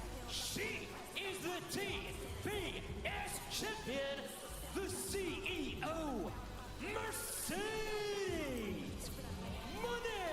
I feel bad. I feel bad for CEO. I feel bad for Mercedes. That Camille is banned from ringside. It's not right. Yeah, Taz, I was going to mention that when we were watching that video package, and Christopher Daniels reminded everybody that Camille, the Brick House, banned from ringside as mentioned. Threw your pen down as disgust. I am very disgusted. It's not right. They are a unit. Okay, Camille, the Brick House, along with Mercedes. I mean, listen, it's a cohesive unit, Shivani. Camille should be out here. It's unfortunate. Well, she doesn't have her enforcer, but listen, she has 2 titles. It's like Sonny without Cher. You remember that, Okay, Shivani? yeah, I remember that. You were probably married 10 years at that She's point. got 2 titles. She's got the New Japan Pro Wrestling Strong Women's title. She has defended titles over multiple continents. She can handle herself. Don't you think?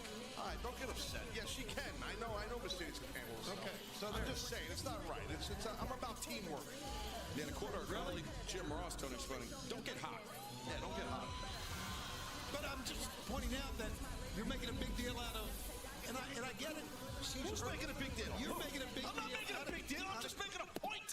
That's not a big deal, Shivani. It's getting contentious here in the booth. It's getting contentious inside the ring. And Tony Schiavone, you better be careful. This might cost you $200. Okay. Oh, geez, I know what that means. A little ankle pick right there by Mercedes, who's walking the rock in the red, white, and blue, by the way. Yeah, and she is, and I like the way she's starting here, Taz. Yes, no, me too. Kick from Shida, but Mercedes Moné targeting the knee early on. Right away, you're right. It's got Mercedes is zoning in right on that leg, and Shida knows it. She's fighting her butt off here. Maybe Mercedes trying to neutralize that katana, that spinning knee strike that Hikaru Shida favors.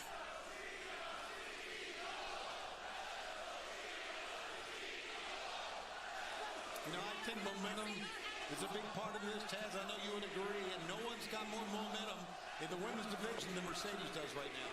It'd be tough to argue. Listen, well, nice misdirection that by Shida. What a great drop kick also. Yeah, change of direction. Hikaru Shida looking to pick up the pace. Another drop kick as Mercedes rises to her feet only to receive a 3rd drop kick. And now Shida looking for 4. 4 big shots. Shida now the cover, the leg hook. It's tough to do that. 4 drop kicks in a row. I mean, that's tough. That takes a lot out of you. Nevertheless, your opponent who you just drilled 4 times in a row. And while we have a moment to breathe, fans, DraftKings, an official partner of AEW right now, all customers can join a free-to-play pool for tonight's unsanctioned lights-out steel cage match between Hangman Adam Page and Swerve Strickland. Simply answer questions like who will bleed first, will the match go outside the cage, or will either participant attempt to use gasoline, get enough right to earn your share of the prize. Download the DraftKings app now. Sign up with promo code AEW and play free with an official partner of AEW. DraftKings. The crown is yours. Look right here. Shida, complete control. And you see Mercedes trying to get out of it. Shida can make history tonight. She's a 3-time AEW Women's World Champ. Tonight she can add a TBS title and become the face of the network.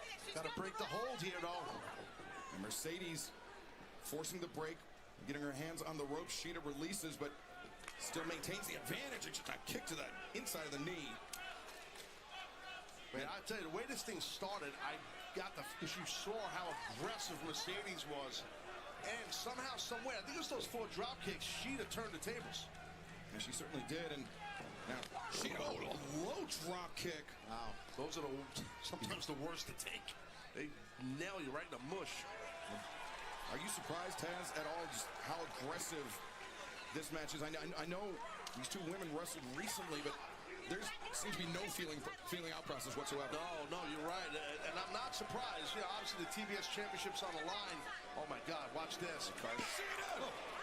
Big knee strike, lifting, rising knee. It's a one-on-one match. There's the cover. Mercedes able to kick out. Now it's 1-on-1 because Camille banned from ringside. You know, totally different match without Camille. Yeah, if she was at ringside right now, I'd be looking for any opportunity to become involved. Speculation. You guys don't know. You're just speculating. Come on, you don't know that. Listen, I've been calling wrestling on TBS for decades, Taz. I've seen great champions on TBS. These are 2 of the best champions I've ever seen on TBS. I just started calling this shit. I know. You're doing it so long. I know, Tony. You're doing it 6 600 years. That's well, they enough. 559. Methuselah Jones over here. As now Mercedes, the knee strike catching Sheeta in the ropes, and now Mercedes looking for power. Oh! Connects. I think Sheeta tried to block it, but Mercedes undeterred. The knees. 1, 2, and kick out. Man, you can see the intensity, the frustration right there in Mercedes. And Mercedes now cover again. Sheeta kicking out, and look at just grinding her forearm, her elbow into the face of Hikaru Shida. Yeah, the physicality that Mercedes can bring, we've seen it since the opening bell. And that's why she's one of the great champs. No argument on that. Mocking bow by the CEO, Mercedes Moné.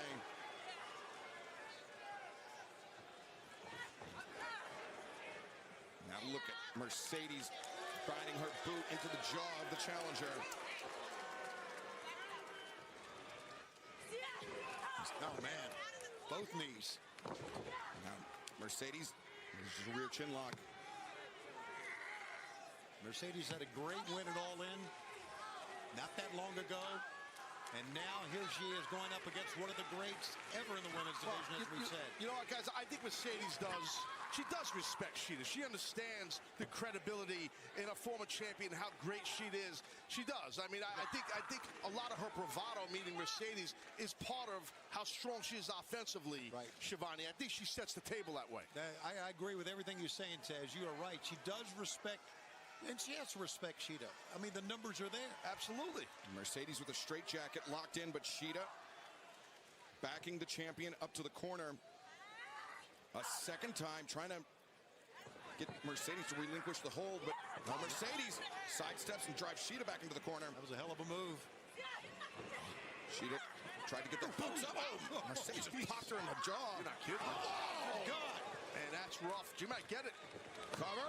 1, 2, and listen, just think about that, guys. Your stomach is exposed like that, right, in midair, and then someone comes down with their knees right on your abdomen. That takes the air out of you. And here's the thing, Taz. Mercedes Moné, it's well known what an incredible professional wrestler she is, as we see this driving knee drop. I don't think she needs Camille. I agree with that. You guys, I don't know about that. Not that she needs. I mean, they're a cohesive unit, Camille and Mercedes. It's not that she needs her. You know what I mean? I'm not arguing that. It's just that they work well together. I mean, really, I was just trying to bait you into putting another $20 into the swear jar. Mercedes, control of the head. Killing me. Listen, Mercedes, for all the gusto that she has, all the glamour coming down, and I know when we talk about Mariah May, we talk about glamour, but for her, so she's a student of the game, Mercedes, no doubt. But here comes former champ, right here comes Sheeta. She's got something in mind. She kind of peeled her right off there. Yeah, just a whip. She got Hikaru Shida got her head on the base of the neck of Mercedes Moné. Mercedes counters. I'm not sure it was a kick or a knee strike, whatever. It staggered Sheeta momentarily, but Sheeta, oh wow, just plucked Mercedes out of the air with that Hurricane Rana. I think that, and knee strike to the back of the neck. That's Sheeta's first big offensive move. She caught Mercedes on a run, which was really impressive. Meaning Sheeta. Yeah, great footwork by the three-time former AEW Women's World Champion, but look at this, just rapid-fire elbow strikes from the CEO. No matter if you like Mercedes or not, you cannot dispute how credible and tough she is between these ropes. You notice how Mercedes changed her posture there. Hikaru Shida raised her hands up, and then Mercedes countered with a body shot. Yeah, exactly. It's experience. Uh-oh.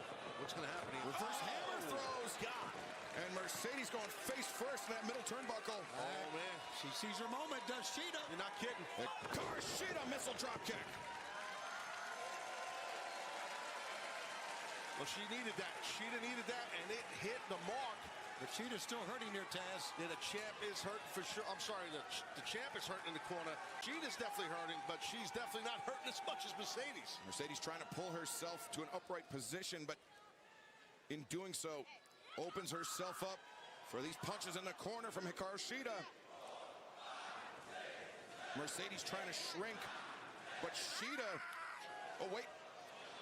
Mercedes counters, Shida finds her feet. Mercedes, oh, Shida. Blast Mercedes, that elbow strike. Oh, look at that. What a counter. And locked it in. Mercedes using Shida's aggression against her. You see right there, trying to attack the grip for a second. Shida trying to lower that grip, that S grip. That's across her jawline.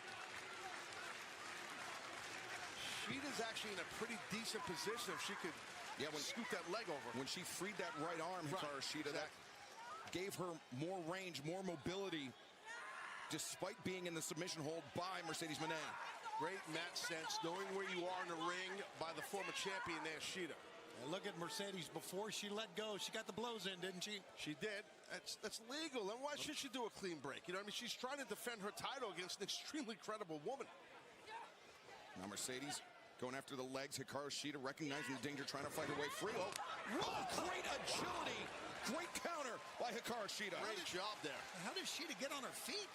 Yeah, I don't know. She kind of twisted in the air. That was pretty impressive. That was, man. Here we see, take another look at this. Yeah, Shida, great footwork there. Absolutely. Holding on to the top rope is what got her balance that time. And if I did that, I'd still be tied up in the ropes. You have to cut the ropes out of the ring. You have to call the paramedics. Great women's match. Helicopter. Great match, Tony. Great match. And the crowd is fired up. Listen to them. Yeah, been a great crowd here tonight in Chi-Town for sure. They have been with us all night. We still have 2 more great matches to come. Hikaru Shida battering the champion with an elbow strike, but Mercedes Moné. They are popping each other, guys. They really are here. Yeah, this has gotten chippy, so to speak. Oh, that might be a chip too. I was thinking the same thing. I'll tell you, Mercedes got to be careful. I wouldn't go blow for blow here with Shida. Hikaru Shida is one of the most.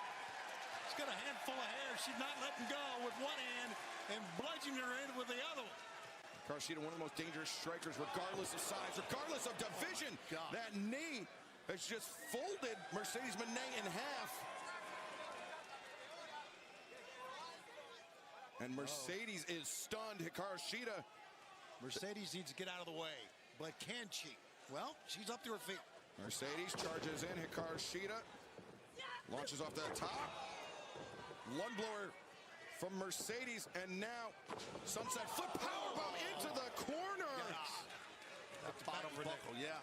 And now Mercedes. The knees in the corner.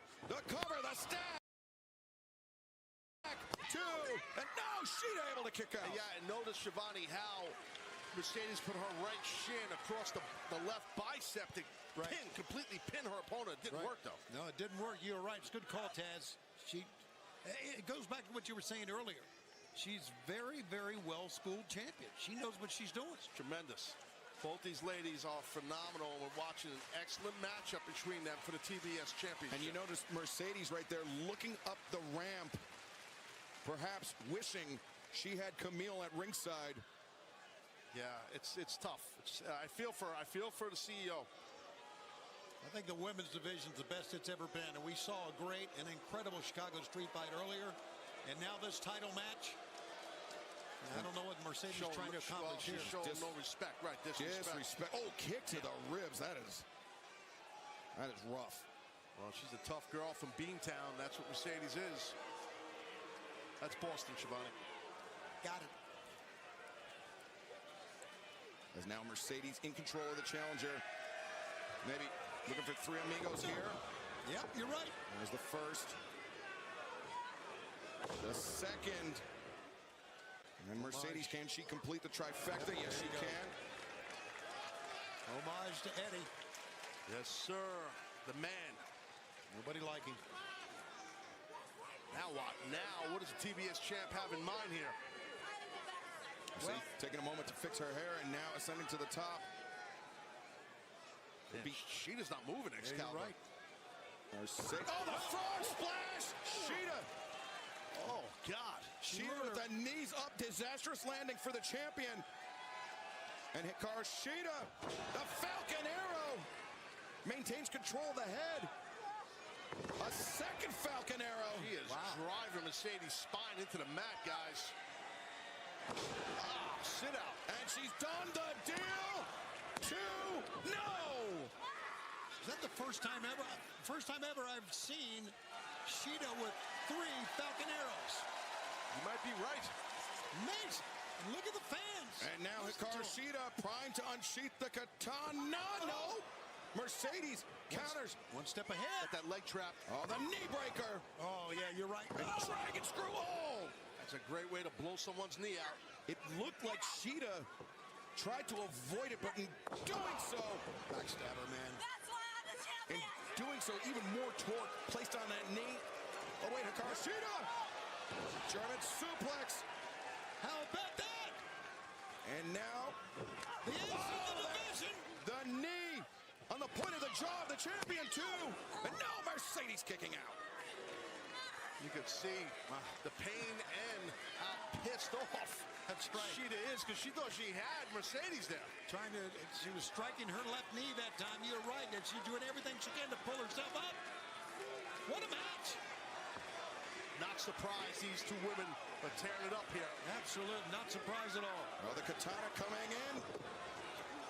I'm not sure Shida got all of it. No, she didn't because of that knee.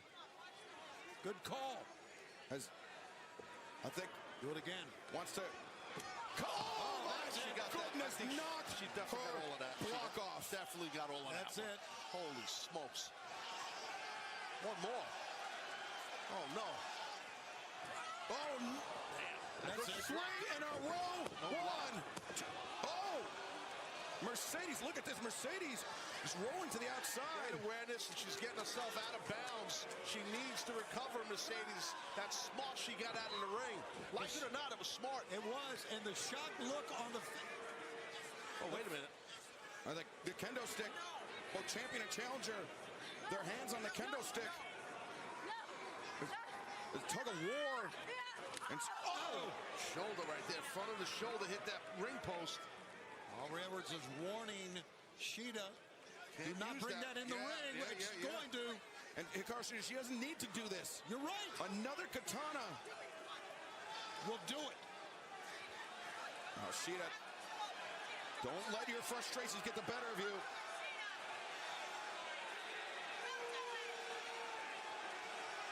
Hikaru Shida doesn't need to do this. She's going to throw it all away. No. Good move. Oh, wait. Mercedes. Oh, head elbow planted. Question mark kick. Drops Mercedes down, and now Hikaru Shida up to the middle rope. A meteor. No. Oh. She hit that knee hard. That left knee for sure. Yep. And now Mercedes has Shida up, looking for the moneymaker. But no. Oh, just a chop block to the knee. Again, that banged up knee, the left knee. And the moneymaker. 1, 2, 3. Here is your winner and still TBS champion, the CEO, Mercedes Money. Great effort by Shida. Absolutely tremendous effort by Shida. I agree. And what a victory for the champion right there for Mercedes. And there is Camille. Camille celebrating with Mercedes Moné. That's teamwork. Kind of. They're a team. You're lucky you got to face me. Celebrating together. Yes. Yes. I knew exactly what you meant. But Taz, to mine and Tony's earlier point, Mercedes didn't need Camille. Oh, madame, me enough. I got it. I hear you. How many more times are you going to say this? 8-0 is Mercedes and still a champ, Excalibur. Well, fans, the action continues tonight. Our final sanctioned bout of the evening. And this one is for the AEW World Championship and potentially the end of the career of the American Dragon. In front of over 50,000 people in Wembley Stadium. In front of my family, who got to sit front row.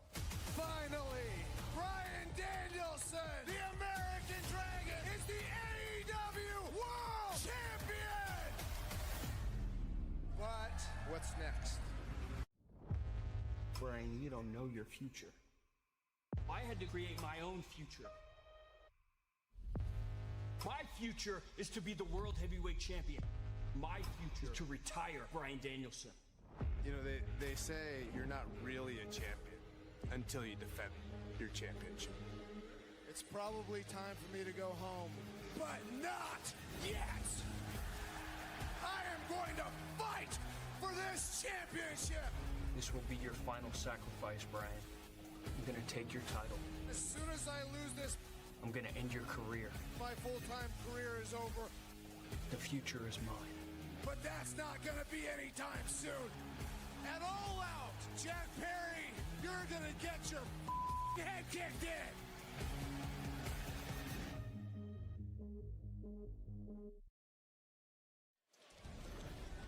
The first half of our double main event here tonight at All Out in Chicago.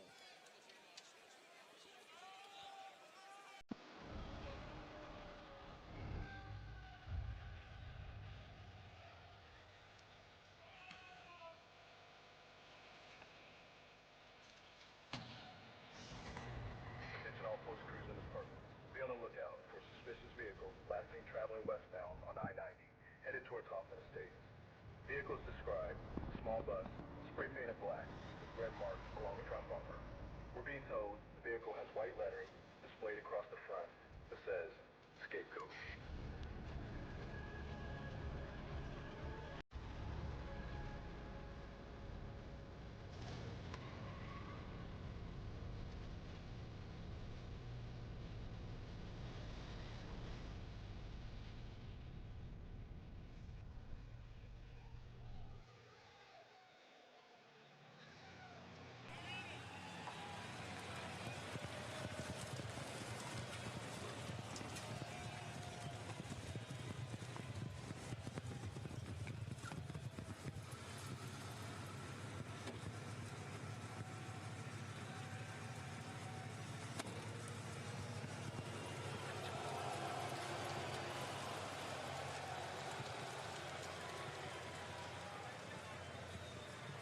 You got this.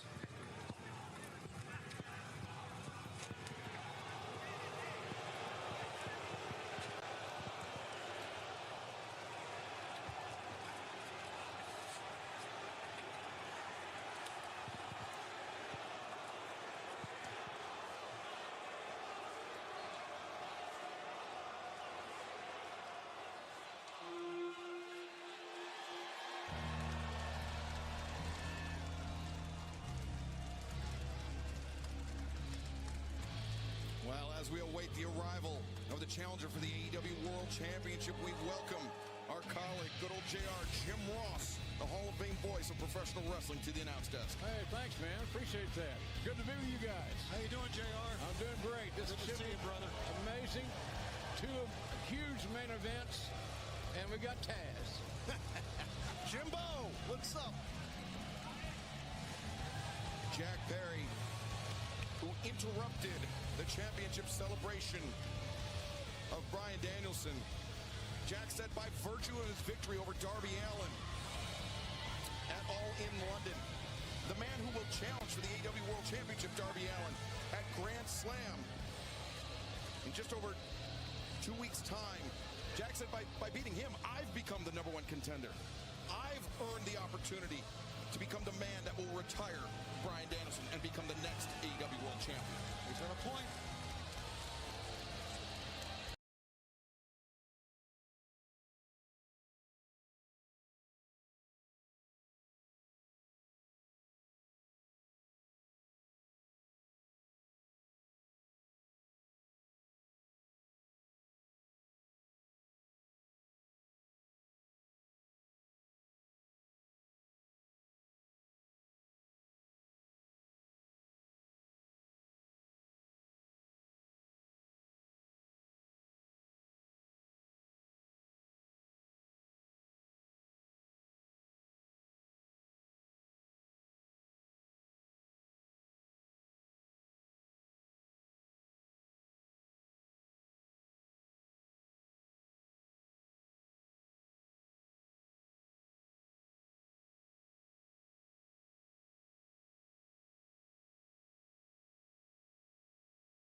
thing about Bryan Danielson as AEW World Champion is that every time he steps foot in the ring to defend the title, it could be indeed the final countdown. It could be the end of the career of Bryan Danielson. That is what he has said. When he loses the title, that will be it. He hangs it up as a full-time competitor. Well, you got to wonder how the pressure will affect Jack Perry. Yeah, I think that's a great point, Jim, for sure. This is a huge moment. To make it official, let's head to the ring where the Dapper Yapper, Chicago's own Justin Roberts, is standing by.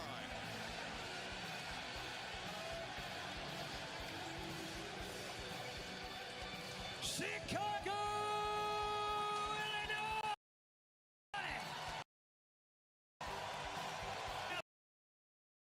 Say 16 minutes for all wrestling.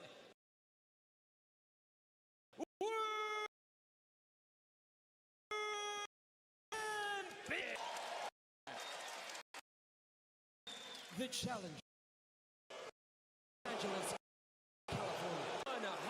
190 pounds. Keep go.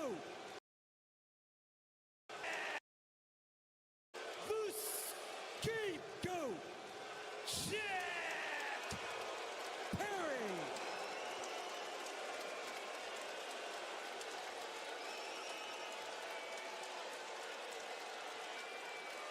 And his opponent, from Aberdeen, Washington, weighing 197 pounds, he is the reigning and defending All Elite Wrestling World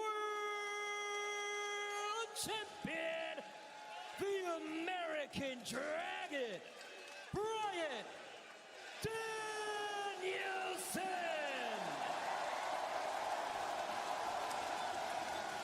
JR, the smile on the face of Bryan Danielson tells me that if this is his final night as a full-time professional wrestler, he is content with that because he has done it on his own terms. He had it taken away from him once, but now it is his decision. That's a great story.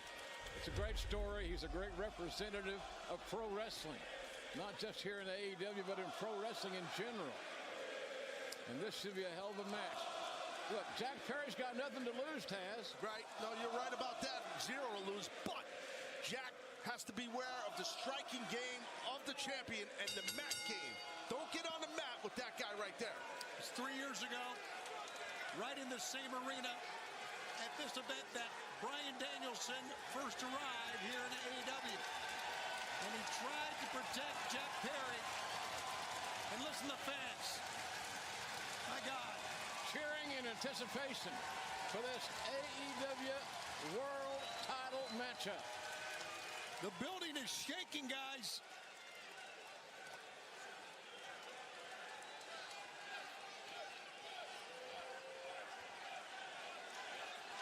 His road to becoming champion, Bryan Danielson winning the Owen Hart tournament in Calgary, getting the shot at All In, and winning the match over Swerve Strickland, one of the most emotional nights we've ever spent. Yeah, it's great. I just hope Jack has a game plan, because you need to come into a match with Danielson with a game plan. Nice out of that lockup, JR, that drag, that arm drag there. Yeah. Fans, before this match gets too far underway, I want to remind everybody that DraftKings is an official partner of AEW. DraftKings, the crown is yours. I think we have to go back and remember what the Elite said, what the Young Bucks said. They will do anything it takes for Jack Perry to bring the world title, as they say, back to where it belongs in the Elite. Well, remember in previous iterations of the Elite, Kenny Omega held the AEW World Championship. Hangman Adam Page, though, at the time he was estranged, shall we say, from the Elite. He was a former AEW World Champion, so there's a reason why these men hold themselves in such high regard. The Young Bucks, 3-time AEW World Tag Team Champions. Kazuchika Okada coming in just a matter of days, claiming the Continental Championship. And the Elite's all about gold. Right there was impressive, this early goings here. I mean, Jack Perry kind of out-wrestled Danielson. That nice mat return, and Kind of scooted out of that, tried to get a front headlock, got out of it. Outside headlock taken by Danielson. I like the fact that Danielson didn't have any qualms about pulling a little hair. Why not? Yeah, sure. You're trying to defend that world title, right? Yes, sir. Big deal, man. Oh, what an great anticipation. Good quickness by Jack Perry. He may have the advantage in that department, fellas. I think he does. And he quickly retreated from the ring as Danielson marched forward. Well, he's going to wrestle. In my opinion, it's smart what Jack did. He's going to try to control the pace of the match. So that's why he's out of the ring right now doing what he's doing. I think that's smart. I think he's also trying to control his emotions, Taz. Could be. He's got a temper. Perry's got a temper. Well, if you believe in momentum, it's been a big night for the Elite so far. They've held on all of their titles. The Bucks still World Tag Team champs. Okada came through that four-way, still the Continental champ. That's all. We were talking about it, the Elite 2 for 2. Can they make it 3 for 3 tonight? The victory for Jack Perry. Well, the victory by Jack Perry tonight would be astronomical. Bringing home the big gold, you're right. It would shake the foundation of pro wrestling. The gold, and then it wouldn't just be a footnote. It would be right there, center of the page, that Jack Perry ended the career of Bryan Danielson. That's heavy, right? Man. That's heavy. Yeah, that's heavy. And he's a former World Tag Team champ. He's now the TNT champ. He's a former FTW champion. I know it's not recognized, but it needs to be mentioned. Yep. How about that? Absolutely. Good call. Thank you. And that kick to the midsection dropped Bryan down to his knees. It seems like Bryan's getting off to a little bit of a slow start. I might be wrong there. I think he's trying to.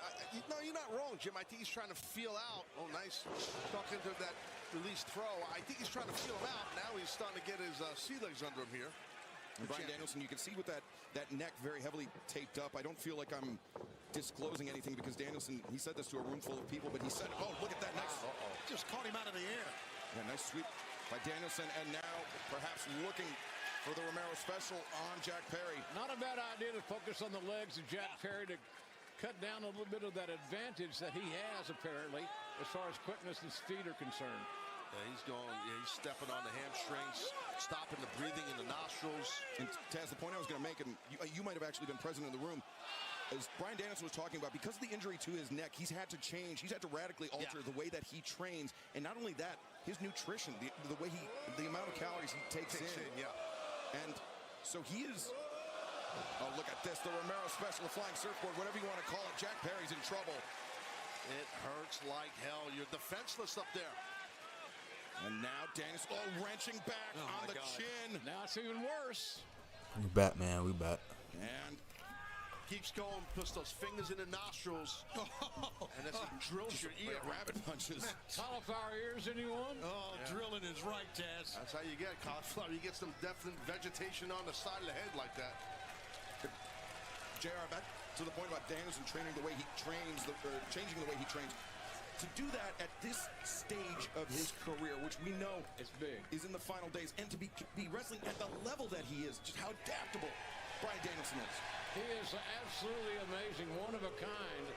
He does things at this stage of his life that you're not supposed to be that good at. He's absolutely amazing. Danielson drop kicks through the ropes. Perry sent reeling. Wait a second. What's he thinking? Maybe some sort of a springboard here. Danielson, springboard just throwing his body at Jack Perry. Big chance, big risk, no fear by the champion. Jim, the things you were talking about as the fans go bananas here, it's part of his instincts, but also part of his hard work that he's put into his career. Yeah, he's a relentless worker. He sure is. And he continues to try to improve himself. One might wonder, what does he need to improve upon? He's a champion. Perry blasted across the ring, and Jack almost landed in Milwaukee. Jeez, man, what a shot. When you're Bryan Danielson at this stage, when you said that when you lose the championship, that's it. That's the end of the road. Perry, the super kick. You can hear that impact. The way to lose some teeth right there. And wait, great Jack sense Perry. of timing. The draping DDT onto the injured neck of Danielson. Well, that momentum that the champion had might have just went bye-bye. Well, that's something to be happy about if you're Jack Perry, but he's wasting time, in my opinion. You don't give Bryan, you don't give him too many chances. for Bryan Danielson to make a regroup. And he's given him plenty of chances now here. Plenty of time.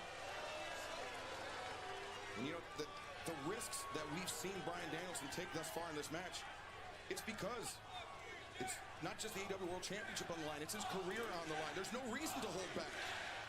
Leave it all in the ring. F you, Jack chance. Perry hits the shoulder that time. Yeah, Danielson's hurt. You can tell he's in bad shape. And Jack realizes it. Oh, Jack. He's feeling good. Don't get too cocky, kid. Now, a full head of steam, and Danielson, I think the back of his head bounced off the top of the barricade. Might be a good time to chuck him in the ring and go for a cover here, bud. You got him, I think. How about that? Good call there, Coach. Brought him right in there. Danielson, the lateral press. Or excuse me, Jack Perry, the lateral press on Danielson. He did the right thing. I mean, you gotta try and press him now, cover him, meaning the champion. Force him to kick out, force him to exert energy, meaning Danielson. Now, Perry resorting to some biting. I never understood that. You're not going to beat anybody with a bite unless you. You're not gonna beat anybody with a bite. Shout out Jim Ross though. Jim Ross is a GOAT, a legend. I think it's just the emotion of the moment, JR. Probably is, and I agree with you, and I think that's what we got with Jack. Knife edge chop staggers the champion. A second. Danielson attempting to put some distance between himself and his aggressor, but unsuccessful as Perry closes the distance. Perry's so quick. Oh no! Oh no! Wow, nice neck breaker. Neck breaker, the cover. You gotta wonder just when it was going to be that Jack Perry was going to pull the trigger on working on the neck of the champion. Yeah, he can't take too many of those, JR. I don't think Danielson can. I mean, JR, we are less than 2 weeks removed from Bryan Danielson and Swerve Strickland in London, England at Wembley Stadium. And Swerve Strickland, the name of the game that night was targeting the neck of Danielson. Yeah, that's smart.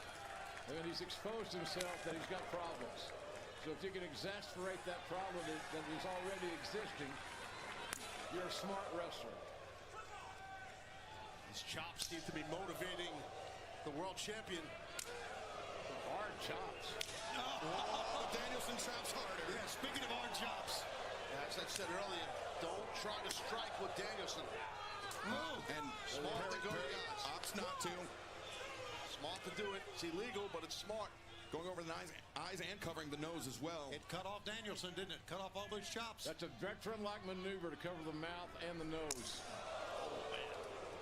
May not seem like much, but it is huge. Oh, no, it's tough to breathe, obviously, at this point in the match, too, when you have someone covering up your nose and your mouth. That's fuel. That's the fuel you run on. Sure, is that oxygen. sure. Rough landing for Jack Perry. Well, that'll definitely slow down Jack.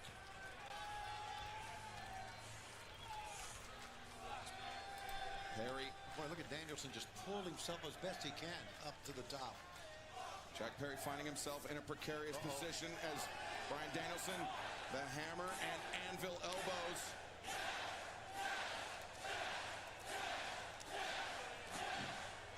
Elbows to the ear. You got to get to liking that. Oh, he's going to the top rope, Danielson. Danielson bringing Perry up. Who has no defense. Yeah. Perry has no defense right now, it seems. Up, but not for long. What a drop for Jack Perry, but Danielson did not escape unaffected. You knew he wouldn't. I mean, that was a high risk on both ends. Especially with the issues we've been documenting about the neck of Danielson. He landed hard there, but obviously to the point you guys are making, the challenger landed a lot harder. Yeah, Bryan Danielson, JR, he said it himself. He's going to need neck surgery before the end of the year. Right. He is wrestling on borrowed time here, and he is relishing every single moment of it. He's relishing his time, very advertised, very promoted. Everybody that wrestles Bryan Danielson knows that he has a bad neck. You're right. He's an open book, and everyone does know it, so guys can zone after him. But right now, these round kicks looking good. Right in the sternum. business. right in the sternum. Oh, Perry slips underneath. Jackknife by Jack Perry. Danielson bridges up. Rolls through, looking. No, not backslide. Instead, LeBell lock. What a quick pivot. Down. That was a heads-up move by Danielson. It's exactly what it was. He pivoted. He had something else in mind and then snatched him up right there. Great job by Danielson. Yeah, look at Jack maneuvering himself to the near side ropes. I'm telling you, he called an audible there, Danielson, that worked. Bryan Danielson may be the best counter wrestler ever in AEW. Perry, though, trying to pivot off of his hip to get his boot on the rope. Danielson identifies it, but Perry gets to the rope to force the break. Great awareness from Jack against a master chessman.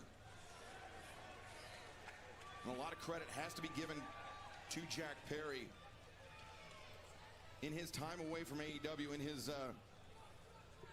hiatus. Yeah, his hiatus. Searching for the right word. Jack Perry would describe it, I'm sure, differently. He went to Japan. He competed in New Japan Pro Wrestling and really came back a different wrestler, a more complete wrestler. And this is already somebody that's held championships before that in AEW, JR. Yeah, and he had the ability and the will to change himself. A lot of guys' ego would not have allowed it.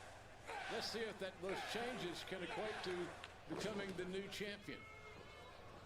Now Perry reverses Danielson on the hammer throw. Danielson falls off, lands on his feet, ducks underneath, and Jack Perry had it scouted. Great move. Drop toe hold there. Nice drop toe hold. Oh, looking for what was known as the snare trap. Yeah, that's exactly what I think he's going for. Look at him pounding on the traps in the neck. Oh, the arms captured. No, Perry. Maybe cattle mutilation by Jack Perry. How about that? A page out of Danielson's book. Cattle mutilation. The audience here in Chicago knows it, and they don't respect that Jack's stealing his move here. Yeah, they're booing Taz. I don't know that Perry's execution is quite as spot on as Danielson, but still, he's got his head trapped in there. He's got to be bridging. The champion is in trouble. It's working though. Yeah, bring those shoulder blades together. You got to put your foot on the mat as you bridge through with the double overhooks. That's how you do it. But it doesn't matter, right? It worked. Danielson coming alive here. Got a half Nelson. Full Nelson, yep. Oh, Dragon suplex. Danielson rolled all the way through. That is brutal. Man. Under these conditions, and considering the neck, the condition of the neck of Bryan Danielson. Yep. That's not good for Danielson. That was a perfect offensive maneuver for Jack Perry to execute. He's going to try to do it again, JR. Yeah, he is going again. He got it. Well, if this continues, this match is soon to be over. And I think Jack Perry agrees with you, Jim. And these Snapdragon suplexes, it certainly seems like Jack Perry's mocking a former member of the Elite, Kenny Omega. Well, it's out of the Kenny Omega playbook for sure. And those Snapdragons land you high on your neck and head. I'm trying to do it on the I miss Kenny. Yeah, we wish him the best in his recovery. Bryan Danielson, self-preservation here, getting that foot on that bottom rope, around that bottom rope, and breaking the full Nelson grip. Now for that years of experience coming into play. Because somehow, some way, Bryan Danielson has got to get on an offensive roll. Wow. These guys ain't playing around tonight, I can tell you that. Beating the living hell out of each other. Perry intercepts the leg. Well, it's for the big prize, Jim. You know how that goes, man. The big one. The big money. Oh, look at this. Oh, my. The butterfly suplex. Danielson looking on both sides. Potentially. Oh, my God. My God. And you could tell the way Danielson was looking. He was going to go for the floor. Taz, as a connoisseur of suplexes, did you notice, I'm sure you did, how Danielson held on to the bitter end and dragged Perry down? I did notice, and that's the key what you just said. The longer you hold on, the harder impact your opponent's going to hit. Watch to the point. Listen, you can hear the body of Jack just splashing on the outside as Chicago says you deserve it. Those flats are few and far between, but when you hear one, you know you're at the right place at the right time. Perry returned to the ring. Danielson with the advantage.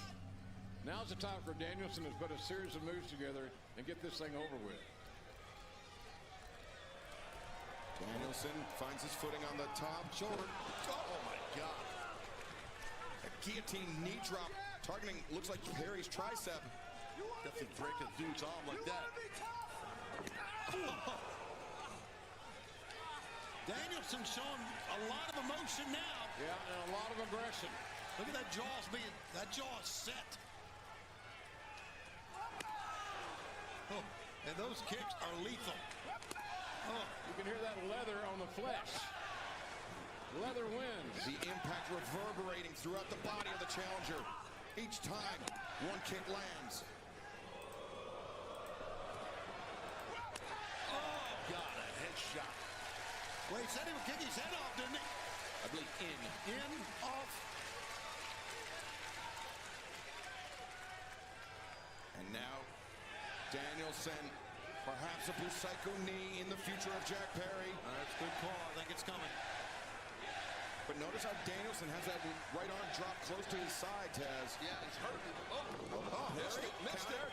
Nice counter by Jack Perry. There's the snare trap. There it is. Fans don't like it because they know that the end could be very near. That's right. That's a super hard hold to get out of. Your legs are locked up. He's got that rear choke there. Danielson sees the ropes just beyond arm's reach. Looks like Jack's got a real good gable grip going over his hands. I kind of looked off the monitor. You can see it right there. That's a tight grip. But look at that toughness in the heart. Oh, look at gouging the eyes. I'm telling you, I don't care that much for Jack Perry, at least what he's become. You got to admit he's wrestling a hell of a match tonight, guys. Sure thing. He really is. There's a great chance he walks out here with the world belt. Mocking Bryan Danielson there, the old refrain of I have till 5. Well, he's right. I mean, not just the AEW World Championship, Taz, but also ending the career. Yeah, the Hall of Fame, the legendary career of Bryan Danielson. It's massive.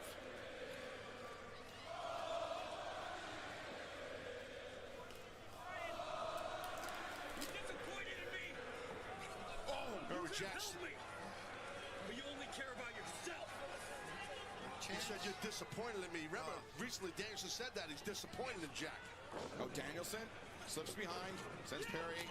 Comebacker, lariat. Danielson spun for a loop. Big time, Larry. A chance to make history here. The TNT champ can become the world champ as well. Oh, wait, Danielson counters inside cradle. 1, 2, no. Man, that was a tight inside cradle. I'm telling you. And Danielson, roundhouse kick, knocks Perry back to the corner. Momentum has changed once again in this AEW World Championship matchup. It's been going back and forth, JR. Oh, damn. Jack Perry just pulled the referee into Danielson's path. Oh, hell, we got a ref bump. Got nailed. And now, Danielson, oh. He got folded up like an accordion to the kid. And Tony, you alluded to it. This may be where Jack Perry's head gets caved in. There's no referee, though. The ref is down. Wait. Matthew. Nicholas Jackson. They warned us of this. They told us they would do anything. Oh, my God. They're doing it. Bryan Danielson's career cannot end like this. The referee's down and out. Bryce took a hell of a shot, man. I don't know if he's going to get back up or not. I don't think so. The damn Young Bucks taking out Bryan Danielson. Need some help out here, man. Oh my God, they about to hit the Meltzer driver. Or TK driver, whatever you want to call it. God! Oh no! Danielson spiked. Did you see how his arms dropped, Taz? He lost feeling. Holy crap. It's academic now. If we can get a referee back, it's academic. This is not right. The Elite, what a great game plan. It's got to be a... Why the hell are the Elite out here, man? We seen them earlier, man. Get the fuck back. Get backstage, man. Who was it? Claudio, BCC. And Wheeler Yuta running, cleaning the house, man. Matthew and Nicholas Jackson out. And hopefully outside the arena. Well, the ref is down still. The damage may have been done to Danielson. Yeah, but Jack knows he's alone now. I think you're right about the damage to the champion. Oh, he's going for the kill shot. Oh, that knee to the side of the head. Has he done it? Got it. Should be one, two. Match is over. That's grit, guts, and determination by the AEW champion. That's the heart of a champion, guys. American Dragon's not done yet. Danielson survives, but how much more can he withstand? You never know, because you know these fellas are going to push themselves to the limit. Perry, a grin on his face. Right. That affects the neck big time.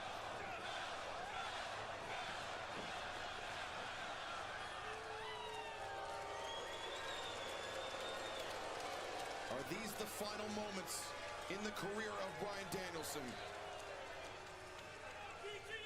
Well, if Jack Perry's got a vote, you know what that is.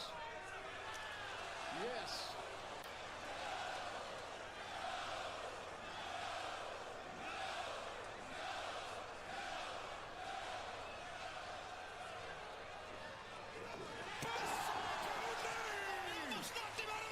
My God, what a shot. Big time explosion right there by Danielson. Big time explosion. Danielson knows, he feels he's got an opportunity now. The door is open, the window is not shut. Watch this impact, guys. Oh, right on the button. Oof. Damn. Yeah, Perry was at full charge, and that knee from Danielson rose up, catching Perry flush underneath the chin. Been a hell of a matchup. Back and forth, momentum has changed on numerous occasions, and young Jack Perry has showed us all that he came to play. Absolutely, JR. That's a great call. Jack Perry, already a champion, could still become the world champion. Well, Danielson's still hurting. Yeah, every time one of those elbow strikes lands, that trapezius, that neck, all those muscles, they tense up, putting even more pressure on the spine.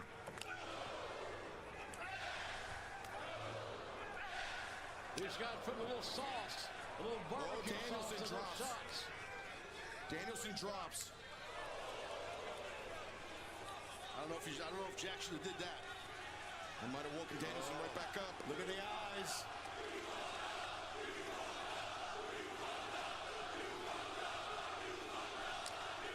Oh boy. Are you crazy, kid?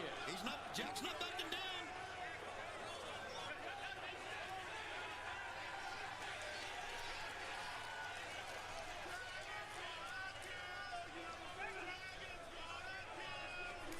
Does Bryan Danielson feel like he's taking Jack Perry's best shot? It's got to be intimidating for Jack Perry. I want to shoot a double leg. He's slapping the man right in the face. And he's not backing up. I'm going to shoot a double. He's about getting worn out right here by Danielson. Oh, Perry! Spoke too soon. Rolling elbow strike. Jack Perry crumbles. Germans, no, Perry lands on his feet. Very athletic. Oh boy, the knee, no. Oh, it's over. That's the finish. That was a great finish. 3. Oh, wow. JP kicked out, man. Jack Perry kicked out. I was not expecting A lot that. of guts tonight. A lot of passion. He brought it all. He's going to get one chance to become the champion. He's going to make the most of it. But Danielson, he's got a lot more options. He's got a lot more bullets in that holster. I think Jack's done. I mean, I understand the kick out was impressive as hell. That might have just been on proverbial adrenaline. Because he's not moving, you're right, Taz. I'm telling you, he's done. He's out. Got blasted. Yeah, he's dragging. He's out. He's knocked out. Well, time to kick the head in. Vintage Bryan Danielson. He has taken over this match, psychologically and physically. over a very hungry challenger. One more time, he says. The fans are with him every step. Front of the boot, right in the face.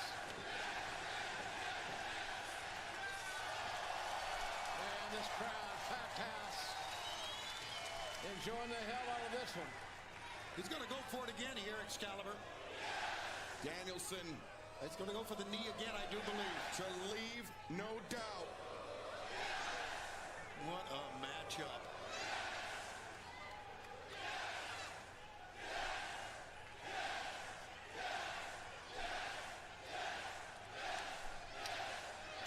Oh, but Jack Perry. Back to Jack Perry just opened himself up. So give it to me. Perry Yeah, Jack Perry just basically sacrificed himself. That knee was all it took. Here is your winner, and still All Elite Wrestling World Champion, the American Dragon, Bryan Danielson. An outstanding double main event. Kicking it off here. You were right. Excalibur defiant to the end was Jack Perry, but there he is. Still your champ. Yeah, the reign of Bryan Danielson as AEW World Champion continues. But perhaps more importantly, to fans worldwide, so does the career of Bryan Danielson. Great match. These men had a great match for the world title. Jack has nothing to be ashamed of, in my opinion. Hell of an outing for him. Hell of an outing. Absolutely. Tip of the cap to Jack Perry. Like him or not, it was impressive, but there's the champ right there. It's the final countdown. Hey man, let me chill out. What am I doing, bro? Great moment.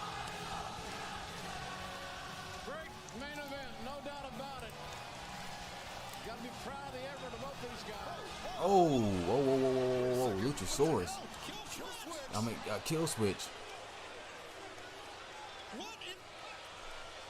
You forgot that Christian Cage has a shot at the title. Killswitch, former champions, former tag team champions, what feels like Oh shit, kill switch and Jack Perry having a little face off here. Well, these two men have changed a lot since then. What the hell is going on? I don't know. Oh, wait a minute. Oh boy. No way. Now we know what's going on. Oh my God, Excalibur. Excalibur, you know, I mean, he's got, Oh, Christian Cage got the contract. he's got it right. He's got a title match anytime he wants. the man that won the Casino Gauntlet match at All in London. Is he here to cash in his shot? Of course he is. You got to cash in? Of course he is. Definitely looks like it. Oh, wait a minute. Ooh, John Moxley. There was Moxley now. John Moxley protecting Bryan Danielson. Of Bryan Danielson. And of everybody here.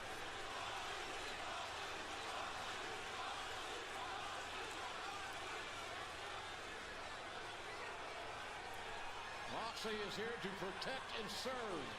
But who's going to flinch first? Oh, wait, here comes Claudio Castagnoli. Wheeler Yuta. Yeah. Oh, Pac as well. Oh, shit. Uh-oh.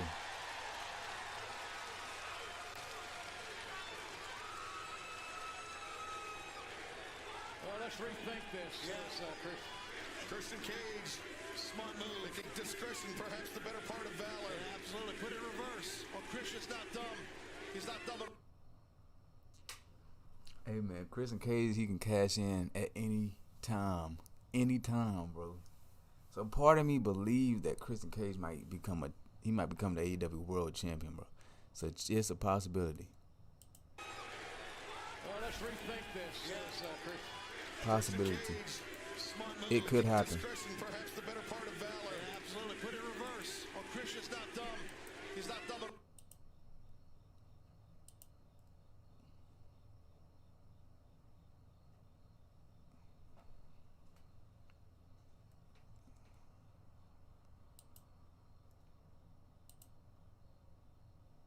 World champion, the American Dragon, Bryan Danielson. A brotherly embrace.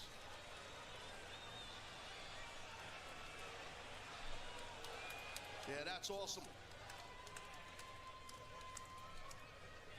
There's been a lot of questions surrounding the BCC. Had they gone their separate ways, but no. The love is there. Especially the weird things John Moxley's been saying. Yo, no. What? I can't believe what I just saw. And neither can... Oh, no, Mox, don't do this. What the fuck? Yo, nah. What? What is this? Can we get somebody out of here? We do not need this. No, we don't. Damn it. Look. Oh, Marina Shafir just wiped out. Yo, Bryce what? What the hell? Oh, my goodness, this is insane. Doug Sampson's trying to get in. Yo, nah. What the hell? Bro, John Moxley is trying to kill Bryan Danielson. Bro, what is happening? You made your point, for God's sakes. Just turned on Danielson. What the hell is happening? Moxley just turned on Danielson, and he got a damn plastic bag over his head. Yo, what? Pac holding Wheeler Yuta back. Marina Shafir out here. What is happening, bro? He looks like he's in tears. He is. There's no need for this. How far do you take something? But why? Why is this happening? Why is Mox? What is he doing here? This cannot happen. Oh my God, bro! Is John Moxley? Was he talking about Bryan Danielson? Yo, nah, what?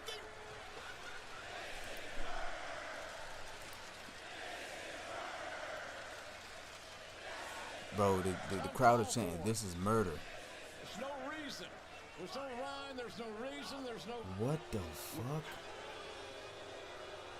How can Yo, nah, bro. This is What is absolutely this? disgusting. Moxley, It's disgusting. Doug Sampson's not. He's got to get the. Is Christian still gonna cash in? How can Moxley ever? Is Christian Cage still gonna cash in, bro? You went right over there. You quickly went over. Oh my God. I don't think so. I don't know, man. So this is not good pro wrestling to me. This is dangerous. It's hideous. Yo, what? Moxley at the head of this procession. Yo, okay, I'm confused here because Right here. Jeez. What the hell just happened? isn't Wheeler Yuta?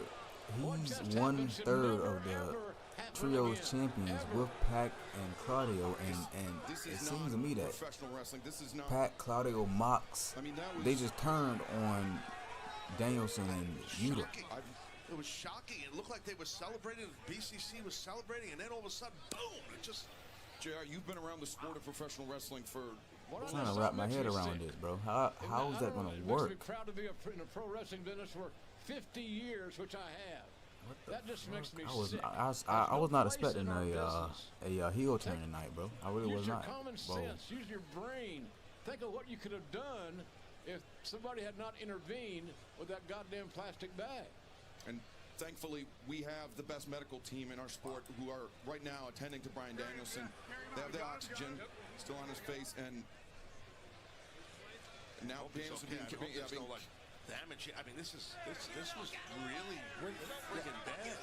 There's no telling how much damage he could have done. Yeah, there's no telling how. What the hell? How little oxygen was in the lungs going to the brain. I'm interested to see where this goes, and I don't know how, like, because okay, it's a game you don't play. How are they going to factor in the fact that Claudio and Yuta are a tag team, and they are 1/3 of the tag team? I mean, of the trio champions. It was obviously premeditated. Fans, I don't know, man. This is as much wow. as we want to speculate on what is happening.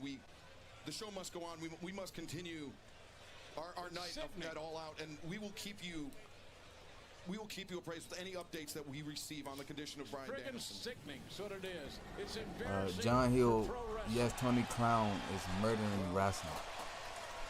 The sanctioned Hey, man. portion of Everybody our has their own evening thoughts has and come to the opinions. end. Tony Clown is All actually hell is a about to be clever let name, loose though. in Chicago. But yeah, I'm very interested, or I'm interested and confused One man that I wanted because to take everything that I could Yeah. from him.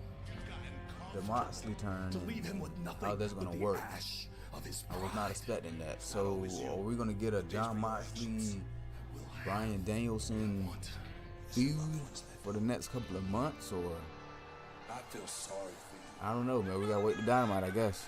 With every tirade and tantrum But that main you event throw, time though. Main event further time. and further Swerve away Strickland from versus success, Hangman now Page. get closer to it. Lights out steel cage match, bro. This is going to be insane. This might top their last match at Wrestle Kingdom, bro. Actions of Hangman Adam Page calls into question the character of a man we thought we knew very well. There is nothing that I want more than to make his joy, his hopes and dreams go up in smoke. Burn his world to the ground. That Hangman burning Swerve Strickland's hometown or childhood house on fire, that segment was insane. One of the best segments on Dynamite. One of the best segments on Dynamite. You told me that I must make a decision, a choice between hate and success. So once again, I ask you a question. Show me In that cage, something what kind of man are you going to be? important to you. Better yet, what kind of man you going to show your kids that you're going to be? I gave them everything I had. They chose him. Locked inside of a steel cage. I'm going to take what is left of you. I'm going to take your pride. I'm going to take your dignity. You'll say goodbye to your health, your career, and your happiness. And I am your executioner. You know what I want? I'm your executioner, bro. That's a cold line. This feud, bro, is one of the. This feud has to be one of the best feuds in AEW history. I don't know what's better. Is this feud, Swerve versus Hangman, better, or Punk versus McIntyre? Let me know in the chat. On AEW will not be responsible for what takes place. The following is an unsanctioned, lights out, steel cage match. When the cage lowers, anything goes. And the only way to win is by knockout, pinfall, or submission.